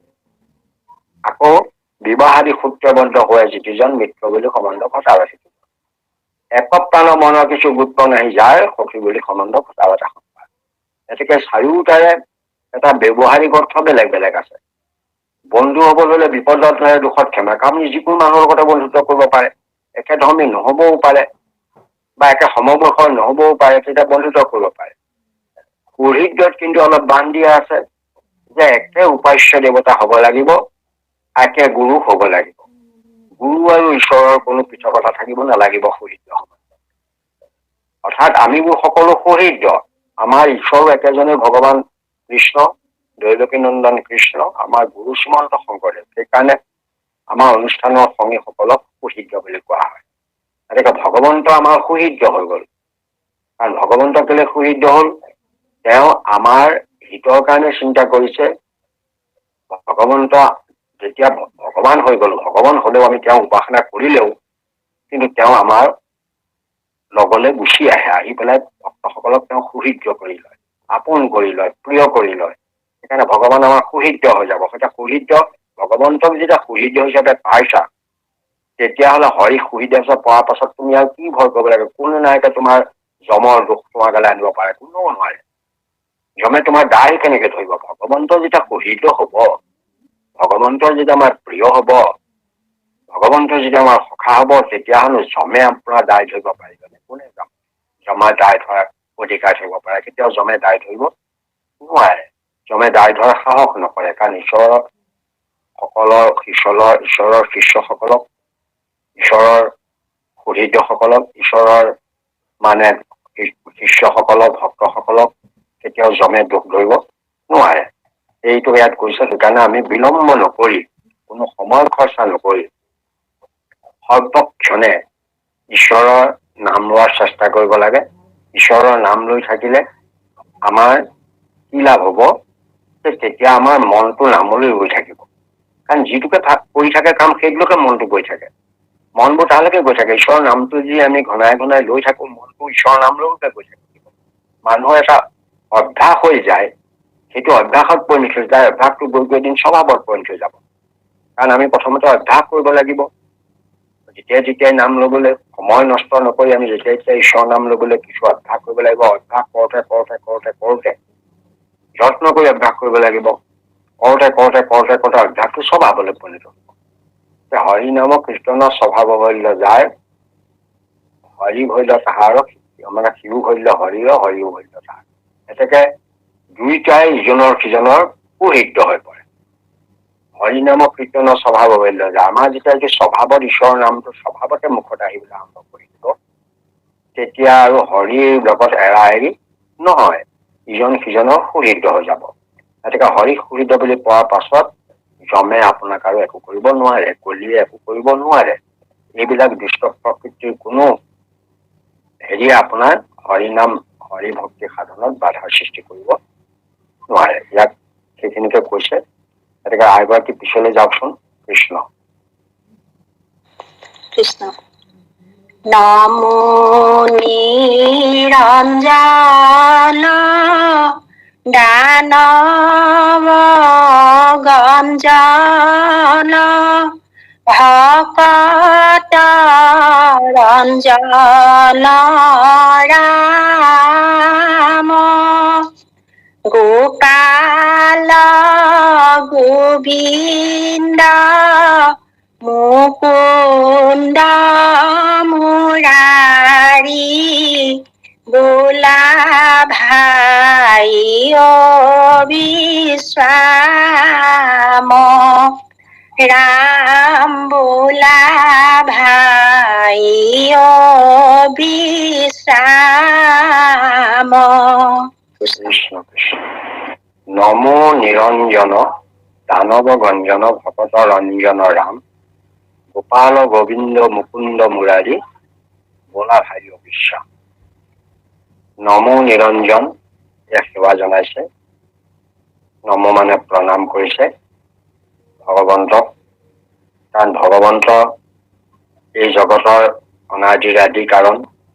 তেওঁ এই নিৰঞ্জন, নিৰাকাৰ, নিৰ্বিকাৰ, আৰু তেওঁ দানৱ বিলাকক সময়ে সময়ে দমন কৰিছে। তেওঁ দানৱ গঞ্জন সেইকাৰণে।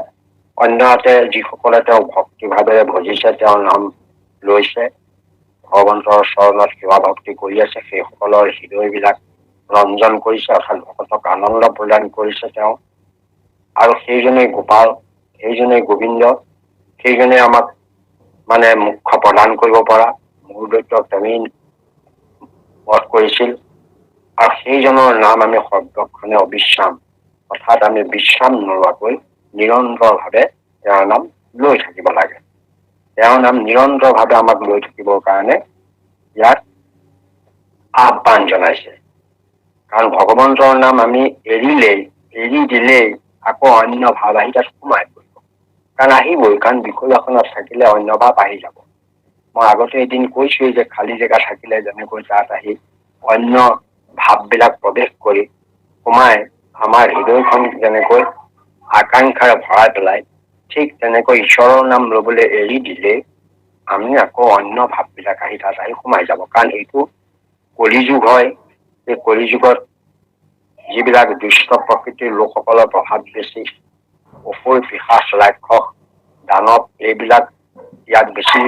কলিৰ বন্ধু এইবিলাক, এই কলিয়ে এইবিলাকক সহায় কৰে, কলিকো এইবিলাকে সহায় কৰে। গতিকে সেইবিলাক আহি প্ৰৱেশ কৰিব। যদি ঈশ্বৰৰ নাম লৈ থাকে তেতিয়াহ'লে নিৰন্তৰ লৈ থাকিলে তেতিয়া আপোনাৰ আৰু কলিয়ে কোনো সুবিধা উলিয়াব নোৱাৰে, ছিদ্ৰ উলিয়াব নোৱাৰে। আমাৰ ধৰক এটা পুখুৰীত পুনি আছে, আপুনি যদি চাৰিওফালে পুনিবোৰ আছে, তাত যদি মাজত আপুনি শিলগুটি মাৰি দিয়ে, শিলগুটি মাৰি থাকিলে পুনিবোৰ আঁতৰি যাব হয়, কিন্তু আকৌ চাপি গুচি আহিব, পুনিবোৰ আকৌ চাপি আহিব। যদি নিৰন্তৰ আপুনি যদি মাজত মাৰি থাকে তেতিয়াহ'লে নিৰন্তৰ মাৰি থাকিলে আৰু তেতিয়া সেই পুনিবিলাক চাপি নাই। গতিকে ঈশ্বৰৰ নাম নিৰন্তৰ লৈ থাকিলে আপোনাৰ যিবোৰ কামনা বাসনা আছে, যিবিলাক আপোনাৰ বেয়া ভাৱ আছে, বেয়া চিন্তা আছে, বিষয় বাসনা আছে, এইবিলাক আপোনাক চাৰিওফালে বেৰি ধৰিব নোৱাৰে। সেইকাৰণে এই ঈশ্বৰৰ নাম নম নিৰঞ্জন দানৱ গঞ্জন ভকত ৰঞ্জন ৰাম গোপাল গোবিন্দ মুৰাৰী বোলা ভাই অবিশ্ৰাম। ভাই শব্দটো আমাক মহাপুৰুষ মাধৱে ব্যৱহাৰ কৰিছে, বাৰে বাৰে কৰিছে। ভাই বুলি এইকাৰণে কৈছে যে আমি তেওঁৰ শনি ভাই, তাকে গুৰু ঘৰৰ শিষ্য, সেইকাৰণে তেওঁ ভাই শব্দটো ব্যৱহাৰ কৰিছে। আমাক আপোন বুলি ভাবি, অতি মৰমৰ বুলি ভাবি কৈছে যে আমাৰো যাতে তেওঁতো তৰিছেই, নিজে তৰিব পৰা উপায় ললেই, আমাৰ লগতে এই মহাপুৰুষ শ্ৰীমন্ত শংকৰদেৱৰ সেৱকসকলকো যাতে তৰাই লৈ যাব পাৰে, তাৰ কাৰণে সকলোৰে কাৰণে আহ্বান কৰি এই বাক্যবিলাক ইয়াত তেওঁ গুৰুত্ব সহকাৰে কৈছে। গতিকে ভগৱন্তৰ চৰণ চিন্তা কৰিবলৈ হলে, ভগৱন্তৰ নাম লবলৈ হলে আমি সদায় মানে নিৰন্তৰভাৱে সেই সম্পৰ্কে ভাবিবই লাগিব, বা তেনে লোকৰ লগত আশ্ৰয় কৰিবলৈ চাব লাগিব। কাৰণ ঈশ্বৰৰ কথা মনত পেলাই কোনে দিব? সাধুসকলেহে দিব। আপুনি ভকতৰ সংগ লবলৈ চেষ্টা কৰিব, লগে লগে আপুনি যদি এজন সন্তৰ লগ পায়, সাধু লগ পায়, লগতে ঈশ্বৰে মনত কৰিব। কিন্তু লগে লগে আন যদি আপুনি এজন ৰাজনীতিবিদক লগ পাই কথা পাতিবলৈ আৰম্ভ কৰে, তেতিয়াহ'লে আপোনাৰ ৰাজনীতিৰ লগত আপুনি হেৰিখনতে সোমাই গুচি যাব।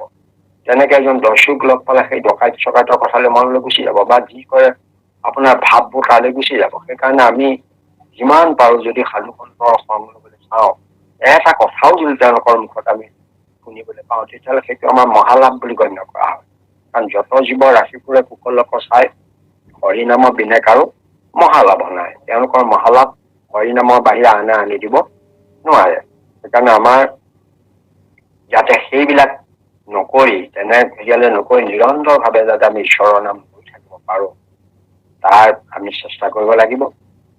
নাম এৰি দিলেই চাৰিওফালে পুনিয়ে আগুৰি ধৰাৰ দৰে আমাকো চাৰিওফালে বিষয় বাসনা, চিন্তা চৰ্চা, বিপদ বিঘিনি, সমস্যাই নিজেই জৰ্জৰিত কৰি আমাক চাৰিওফালে আগুৰি ধৰিব। সেইকাৰণে অবিশ্ৰামভাৱে, বিশ্ৰাম নোহোৱাকৈ নিৰন্তৰভাৱে আমি ঈশ্বৰৰ নাম লৈ থকাৰ প্ৰয়াস কৰিব লাগে। তেতিয়া আমাৰ জীৱনো সাৰ্থক হব, শৰীৰৰ তিনিটা দূৰীকৰণ হৈ যাব, শৰীৰৰ প্ৰভাৱৰ পৰা আমি মুক্ত হম, হলেও আমাক একো কৰিব নোৱাৰে, বা অন্য কোনো সমস্যা আমাৰ মানে আহিব নোৱাৰে। ভগৱন্তই কৃপা কৰিব, ভগৱন্ত আমাৰ সহিত হব। এইখিনিতে ইয়াত কৈছে, আমি নিৰন্তৰভাৱে ঈশ্বৰৰ নাম লবলৈ ইয়াত আহ্বান জনাইছে। যাওকচোন আই তাৰ পিছৰ কোটলে। কৃষ্ণ। হৰি পদে ধৰ অন্যায় নকৰ, দুৰ্জন মল পামৰ, সাক্ষী হুয়া হৰি ইয়াৰ ভিতৰে, আশা দেৱ দণ্ড ধৰ, ৰাম আশা দেৱ দণ্ড ধৰ। কৃষ্ণ কৃষ্ণ কৃষ্ণ কৃষ্ণ। হৰি পদে ধৰ অন্যায় নকৰ, দুৰ্জন মন পামৰ, সাক্ষী হুয়া হৰি হিয়াৰ ভিতৰে, আশা দেৱ দণ্ড ধৰ। এয়া আমাক মহাপুৰুষ মাধৱদেৱে সকীয়াই দিছে যে হৰি পদ ধৰিবলৈ কৈছে, অন্যায় নকৰিবলৈ কৈছে। কাৰণ এই অন্যায়বোৰ আমি কৰো মনৰ কাৰণেই, মনক সেইকাৰণে পামৰ বুলিছে, গালি পাৰি কৈছে, দুৰ্জন বুলি কৈছে। আমাৰ মনটো যেতিয়া দুৰ্জন হয়, দুৰ্ভাৱনাপূৰ্ণ হয়, তেতিয়া সেই মনটো পামৰ হৈ যায়, পাপী মন হৈ যায়। গতিকে তেনে মনে আমাক হৰিপদৰ পৰা আঁতৰাই লৈ গৈ পেলাই অন্যায় কাম বিলাক কলৈ লৈ গুচি যায়। সেইকাৰণে ইয়াত কৈছে যে এই দুৰ্জন পামৰ মন তই হৰিপদত ধৰ, হৰিপদত ধৰি অন্যায় কৰিবলৈ পৰিহাৰ কৰ, বাদ দে। কাৰণ তই অন্যায় কৰিলে সেই অন্যায়বোৰ কোনেও নাই দেখা বুলি নাভাবিবি। কাৰণ সাক্ষী হুয়া হৰি, হৰিয়ে আমাৰ হৃদয়ত দণ্ডধৰ ৰূপে লগত সাক্ষী লৈ ইয়াৰ মাজত আমাৰ এই সমস্তখিনি দেখি আছে। এয়া হৈছে এটা আমাক সকিয়নি বাণী কৈছে যে আমি কিবা পাপ কাম কৰিছো যদি, অন্যায় কৰিছো যদি, সেই অন্যায়বিলাক কোনেও নাই দেখা নহয়, কোনোবাই নহয় কোনোবাই দেখি আছে। কোনে দেখিছে? যে হিয়াৰ ভিতৰতে স্বয়ং ভগৱন্তই দণ্ডধৰ ৰূপে, শাস্তি দেউতা ৰূপে, অৰ্থাৎ ইয়াত যম ৰূপে তেওঁ আহি আমাৰ শৰীৰত থাকি আমি কি কৰিছো, কি ভাল বেয়া কাম কৰিছো, এইবিলাক তেওঁ নিৰীক্ষণ কৰি আছে আৰু সেইবিলাক তেওঁ নিজে তেওঁ হেৰিয়াত লিখি ৰাখিছে আৰু সেইমতে সময়ত তেওঁ শাস্তি প্ৰদান কৰিব। সেইকাৰণে তুমি এইবিলাক কাম নকৰিবা। কাৰণ আমাৰ শৰীৰত যে 14 সাক্ষী আছে, এই সম্পৰ্কে আপোনালোকেতো পাইছে যে 14 সাক্ষী সময় আছে দেৱদণ্ডধৰ 14জন সাক্ষী আছে বুলিও ঠায়ে ঠায়ে কৈছে। সখীখিনি কৈছে কি যে দিশ সখী সূৰ্য আকাশ অগণি স্বৰ্গ মধ্য দিন ৰাতি কাল জল বায়ু ধৰ্ম মহি এহি 14 সাক্ষী দেখুৱাই আছি মহাগুপ্ত পাপ কৰি বোলে মোক নেদেখিলে একো জনে আপোন থানত থাকি ধৰ্ম ৰাজা সমস্ত দেখন্দ মনে। সমস্ত দেখি আছে তেওঁ, কাৰণ তেওঁ কামেই হৈছে এইখিনি চাবলৈ দায়িত্ব দিছে। তেওঁক দণ্ডধৰ হিচাপে দায়িত্ব অৰ্পণ কৰিছে ভগৱন্ত। সেইকাৰণে আমাৰ হৃদয়তে আকৌ অকলে তেওঁ থাকিলেতো নহব। সেইকাৰণে তেওঁ 14জন সাক্ষী লৈ আছে। হৃদয়ত 14জন সাক্ষী, 14টা ইন্দ্ৰিয়ত এইখিনি দেৱৰূপে সাক্ষী ইয়াত আছে আৰু বাহিৰৰ জগততো তেওঁ আমাৰ সাক্ষী ৰাখি থৈছে। বাহিৰৰ জগতৰ সাক্ষীবোৰ কোন কোন? আদিত্য মানে সূৰ্যক কৈছে, চন্দ্ৰ, অনিল মানে বায়ু, অনল হল অগ্নি, আকাশখন, পৃথিৱীখন, ভূমি, পানী, চাৰিওফালে যিবোৰ পানী আছে পানীবিলাকো আমাৰ সাক্ষী। আমাৰ চাৰিওফালে যেতিয়া 9-10টা দিশ আছে সেই দিশবিলাকো আমাৰ একোটা সাক্ষী। আমাৰ দিনটো সাক্ষী, ৰাতিটো সাক্ষী, প্ৰাতঃ সন্ধ্যা সাক্ষী, আকৌ বিয়লি সন্ধ্যা সাক্ষী, আমাৰ হৃদয়খন সাক্ষী, ধৰ্ম, এই 14জন আমাৰ সাক্ষী আছে। এনেকে সাক্ষী বিলাকে সৰ্বক্ষণে আমাৰ কামবোৰ দেখি আছে। এতিয়া আমি অন্যায় কৰাটো উচিত নহয়। ইয়াতে মোৰ এটা কাহিনী মনত পৰিছে। আমাৰ সাধাৰণতে আমাৰ কি হয়, আমাৰ লাভালাভৰ কাৰণে আমি বেছি চিন্তা কৰো। কি সহজ ভাৱে আমি কেনেকৈ ধন ঘটিব পাৰো, কৌশল কৰি ধন ঘটিব পাৰো, সেইবিলাক আমি সদায় বিচাৰি ফুৰো। তেনেকুৱা লোকৰ সুবিধা পালে দেখিলে আমি সেইটো আয়ত্ত কৰি লওঁ। কেনেকৈ সোনকালে পইচা ঘটিছে, আয়ত্ত কৰিলে আমি সেইমতে পইচা ঘটাৰ কথা চিন্তা কৰো। তেওঁ ইমান ধন কেনেকে ঘটিলে, তেওঁ ইমানখিনি আগবাঢ়িব পাৰিলে কেনেকৈ, সেই কৌশলবোৰ আমি সোনকালে শিকো। হৰি ভক্তিৰ কথাবিলাক আমি নিশিকো। মই এইখিনিতে উদাহৰণ এটা কব খুজিছো। এজন ঋষিয়ে মুনিয়ে তেওঁ মানে স্নান কৰি এটি হ্ৰদত ধুনীয়াকে তেওঁ স্নান কৰিলে, নৱবস্ত্ৰ পৰিধান কৰিলে, কৰি পেলাই অলপ চাউল লৈ, খোৱা চাউল তাল আদি লৈ তেওঁ চাৰিওফালে সিঁচি দিলে। প্ৰাতঃ সন্ধ্যাত ৰাতিপুৱা সময়ত চাউলবোৰ চাৰিওফালে সিঁচি দি তেওঁ একান্ত মানে ঈশ্বৰ চিন্তা কৰিবলৈ তেওঁ আসন পাৰি বহিলে। তেওঁ যোগাসনত বহি লৈ, পদ্মাসনত বহি লৈ তেওঁ ঈশ্বৰৰ নাম জপ কৰিবলৈ লাগিলে। আৰু সেই যে তেওঁ যে চাউলবোৰ চাৰিওফালে ছটিয়াই দিছিল, চৰাই চিৰিকটি যিমান আছিল সকলো চৰাই তৰাই আহি তেওঁ গাৰ আশে পাশে পৰি লৈ সেই চাউলবোৰ খাবলৈ ধৰিলে। চৰাইবোৰে চাউলবোৰ খাই আছে, তেওঁ একান্ত মানে ঈশ্বৰ চিন্তা কৰি পৰম আনন্দত মন মজাই ৰাখিছে। সেই কথাটোকে কিন্তু এজন ব্যাধে দেখিলে। দূৰৰ পৰা ব্যাধে দেখিলে ভাবিলে এইটো ভাল সুবিধা হব, এইটো এটা মোৰ দেখোন এই জাল পাতি পাতি দিনটো অপেক্ষা কৰি থকাৰ কোনো কামেই নাই। মই বুদ্ধিটো যদি লওঁ তেতিয়াহ'লে মই সহজে এই চৰাইখিনি ধৰি বেছি কিনি মই বহু টকা লাভ কৰিব পাৰিম। সেইকাৰণে তেওঁ এদিন তেনেকৈ গা পা ধুই বস্ত্ৰ পৰিধান কৰি হাতত জালৰ পাত ধৰি লৈ জালখন হাতত লৈ মনে মনে ধ্যানৰ ভাৱ ধৰি আছে। মনে মনে ধ্যানৰ ভাৱ ধৰি আছে। চাউল এসোপা চাৰিলে ছটিয়াই দিলে, চাউল দাইল কিবা কিবি অলপ ছটিয়াই দি মনে মনে ধ্যান কৰি আছে। তাৰপিছত চৰাইবোৰ পৰিলেই মই জালখন মাৰি চব চৰাইবোৰ ধৰি পেলাম। মোৰ তেতিয়া সহজে একে ঠাইতে বহুত চৰাই ধৰিব পাৰিম, মোৰ ব্যৱসায়টো ভাল হব। তেনেকুৱা এটা দুষ্ট বুদ্ধিয়ে তেওঁ ভেকচন কৰি ঈশ্বৰৰ নাম মনে মনে এনেও ধ্যান কৰি তেওঁ ভণ্ড ভাৱে লৈ আছে, পঢ়ি আছে। আৰু চাউলবোৰ ছটিয়াই দিলে, চৰাইবোৰ আহি পৰি চাৰিওফালে খাইছে। খাই থাকোতে দূৰত এজন লোকে গাই যোৱা তেওঁ শুনিলে। এজন লোকে গাই গৈছে, এই বাক্যটোকে গাইছে যে হৰি নাম ধৰ, হৰি নাম ধৰ, অন্যায় নকৰ, দুৰ্জন মন পামৰ, সাক্ষী হুয়া হৰি হিয়াৰ ভিতৰে, আশা দেৱ দণ্ড ধৰ। একান্তপতীয়া হৈ আছিল, একান্ত মনে আছিল। কাৰণ চৰাইখিনি ধৰিবৰ কাৰণে তেওঁ একান্তপতীয়া হৈ আছিল। চৰাইবোৰ সমস্ত খিনি পৰি যেতিয়া হ'ব তেতিয়া জালখন মাৰি দিব। সেইকাৰণে তেওঁ একান্ত বধত আছিল। সেইকাৰণে সেই মানুহজনে গাই যোৱা কথাখিনি তেওঁ কাণত সোমাই পেলাই হৰিৰ ভিতৰলৈ প্ৰৱেশ কৰিলে। তেওঁ হৃদয়লৈ হৰি প্ৰৱেশ কৰিলে। হৰি নামৰ ধৰ শুনি পেলাই তেওঁ ভাবিবলৈ ধৰিলে তেওঁতো কি কৈছে, হৰি নামৰ ধৰ অন্যায় নকৰ, দুজনৰ মনৰ পৰা মোৰ হিয়াৰ ভিতৰে 14 আছে দেৱদণ্ড ধৰ, তেতিয়াহ'লে মই মানে কি এইটো অন্যায় কৰিছো নেকি, এইটো কি কৈছে, এই কথাবোৰ তেওঁ নিজে বিবেচনা কৰিব লাগে। অৰ্থাৎ তেওঁ খিনি হৃদয়ৰ দুৰ্বাসা ক্ৰমান্বয়ে তেওঁ নাইকিয়া হৈ গ'ল। এই ভাবোতে এই যে বহুত দেৰি তেওঁ ভাবি থাকোতেই সেই নামটো বা পদটোৰ কথাখিনি ভাবি থাকোতে ইতিমধ্যে চৰাইবোৰে চাউল তাউলবোৰ খাই তাৰ পৰা উৰা মাৰি গুচি গ'ল। তাৰপৰা দেখিছে চৰাইবোৰ নাই। তেতিয়া তেওঁ মানে যিটো উদ্দেশ্য লৈ পেলাই এইটো ভণ্ডভাৱে তাত পঢ়িছিল, সেই ভণ্ডাম তেওঁক তাক কৃতকাৰ্য নহল। তথাপিতো তেওঁৰ মনত এটা সংস্কাৰ হল।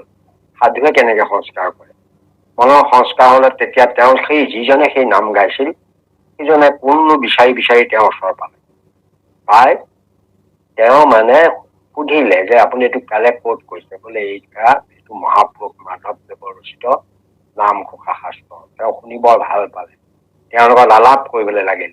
এতিয়া সাধুখনটো আলাপত যেতিয়া বহিল, মনত তেওঁ যিটো মনৰ দুৰ্বাসনা কিছুটো কমিছিলে, ক্ৰমান্বয়ে কমি গৈ সেইজনো গৈ এজন তেনেকুৱা সিদ্ধ পুৰুষ হলগৈ, ভকত হলগৈ, সাধু হলগৈ। সেইকাৰণে যিকোনো প্ৰকাৰ আমি যদি সন্তৰ সংগলৈ যাব পাৰো, তেতিয়াহ'লে আমাৰ এই দুৰ্ভাৱনাবিলাক, আমি যিবিলাক ভাৱনাৰে আমাৰ ধন টকা পইচা ঘৰ দুৱাৰ সা সম্পত্তি বৃদ্ধিৰ কাৰণে আমি প্ৰয়াস কৰিছো, এইবিলাক নাইকিয়া হৈ যাব। কাৰণ এইবিলাক কাম নাইতো, এইবিলাকে একো কৰিব নোৱাৰে। আমি এই কথাটো উপলব্ধি হব। তেতিয়াহ'লে প্ৰকৃত যিটো বস্তু আমাৰ সম্পদ ঘটিলে আমাৰ ইহকাল আৰু পৰকাল দুইকালতে কাম দিব, সেই হৰিনামটো আমি ঘটিব লাগে। এই উপলব্ধিটো আমাৰ আহিব। সেইকাৰণে আমি সকলোৱে অন্যায় ত্যাগ কৰিব লাগিব। এতিয়া অন্যায়টো কাক বোলে, আমিতো অন্যায় বুলি নাভাবো। আমি ভাবো এইটো মই ভালেই কাম কৰিছো। কাৰোবাৰ কথাত মই কিবা এটা বস্তু লৈ আনিছো, মই একো নাই, তেওঁতো ইমান লাখ টকা ঘটি আছে, মই তেওঁৰ পৰা এইটো আনিলে কি লোকচান হ'ব আমি ভাবিছো। সেইটো নহয়, তেওঁ কেনেকে ঘটিছে তেওঁৰ কৰ্মফল। তুমি তেওঁৰ পৰা লৈ আনিলে তেওঁ কৰ্মফলটো কমাই দিব তুমি নোৱাৰা।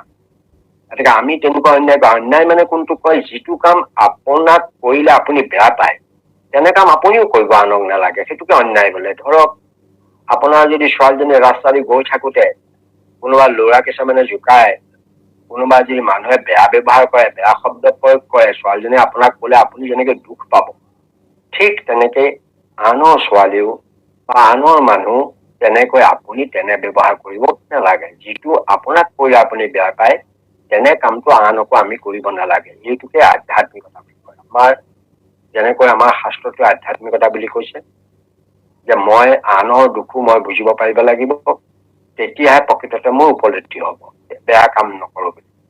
আনকি ইছলামসকলৰ হদিছতো এই কথাটো উল্লেখ কৰা আছে, আধ্যাত্মিকতাৰ কথাটো, যে যিটো কাম আপোনাক কৰিলে আপুনি বেয়া পায়, তেনে কাম আপুনি আনকো নকৰিব। এতিয়া আমি তেনেকুৱা অন্যায় কামবোৰ এৰাই চলিব লাগিব। আমাৰ মনটোক নিয়ন্ত্ৰণ কৰিব লাগিব, মনটোক সততালৈ আনিব লাগিব। মনটোক সততালৈ অনাৰ উপায়টো আমাৰ শাস্ত্ৰই দিছে, যে সততে সাধুখন লবলৈ চেষ্টা কৰিব লাগিব। কাৰণ মনত কিবা এটা বেয়া ভাৱ আহিলে আপুনি এজন ভকতৰ ওচৰলৈ যাওক লগে লগে,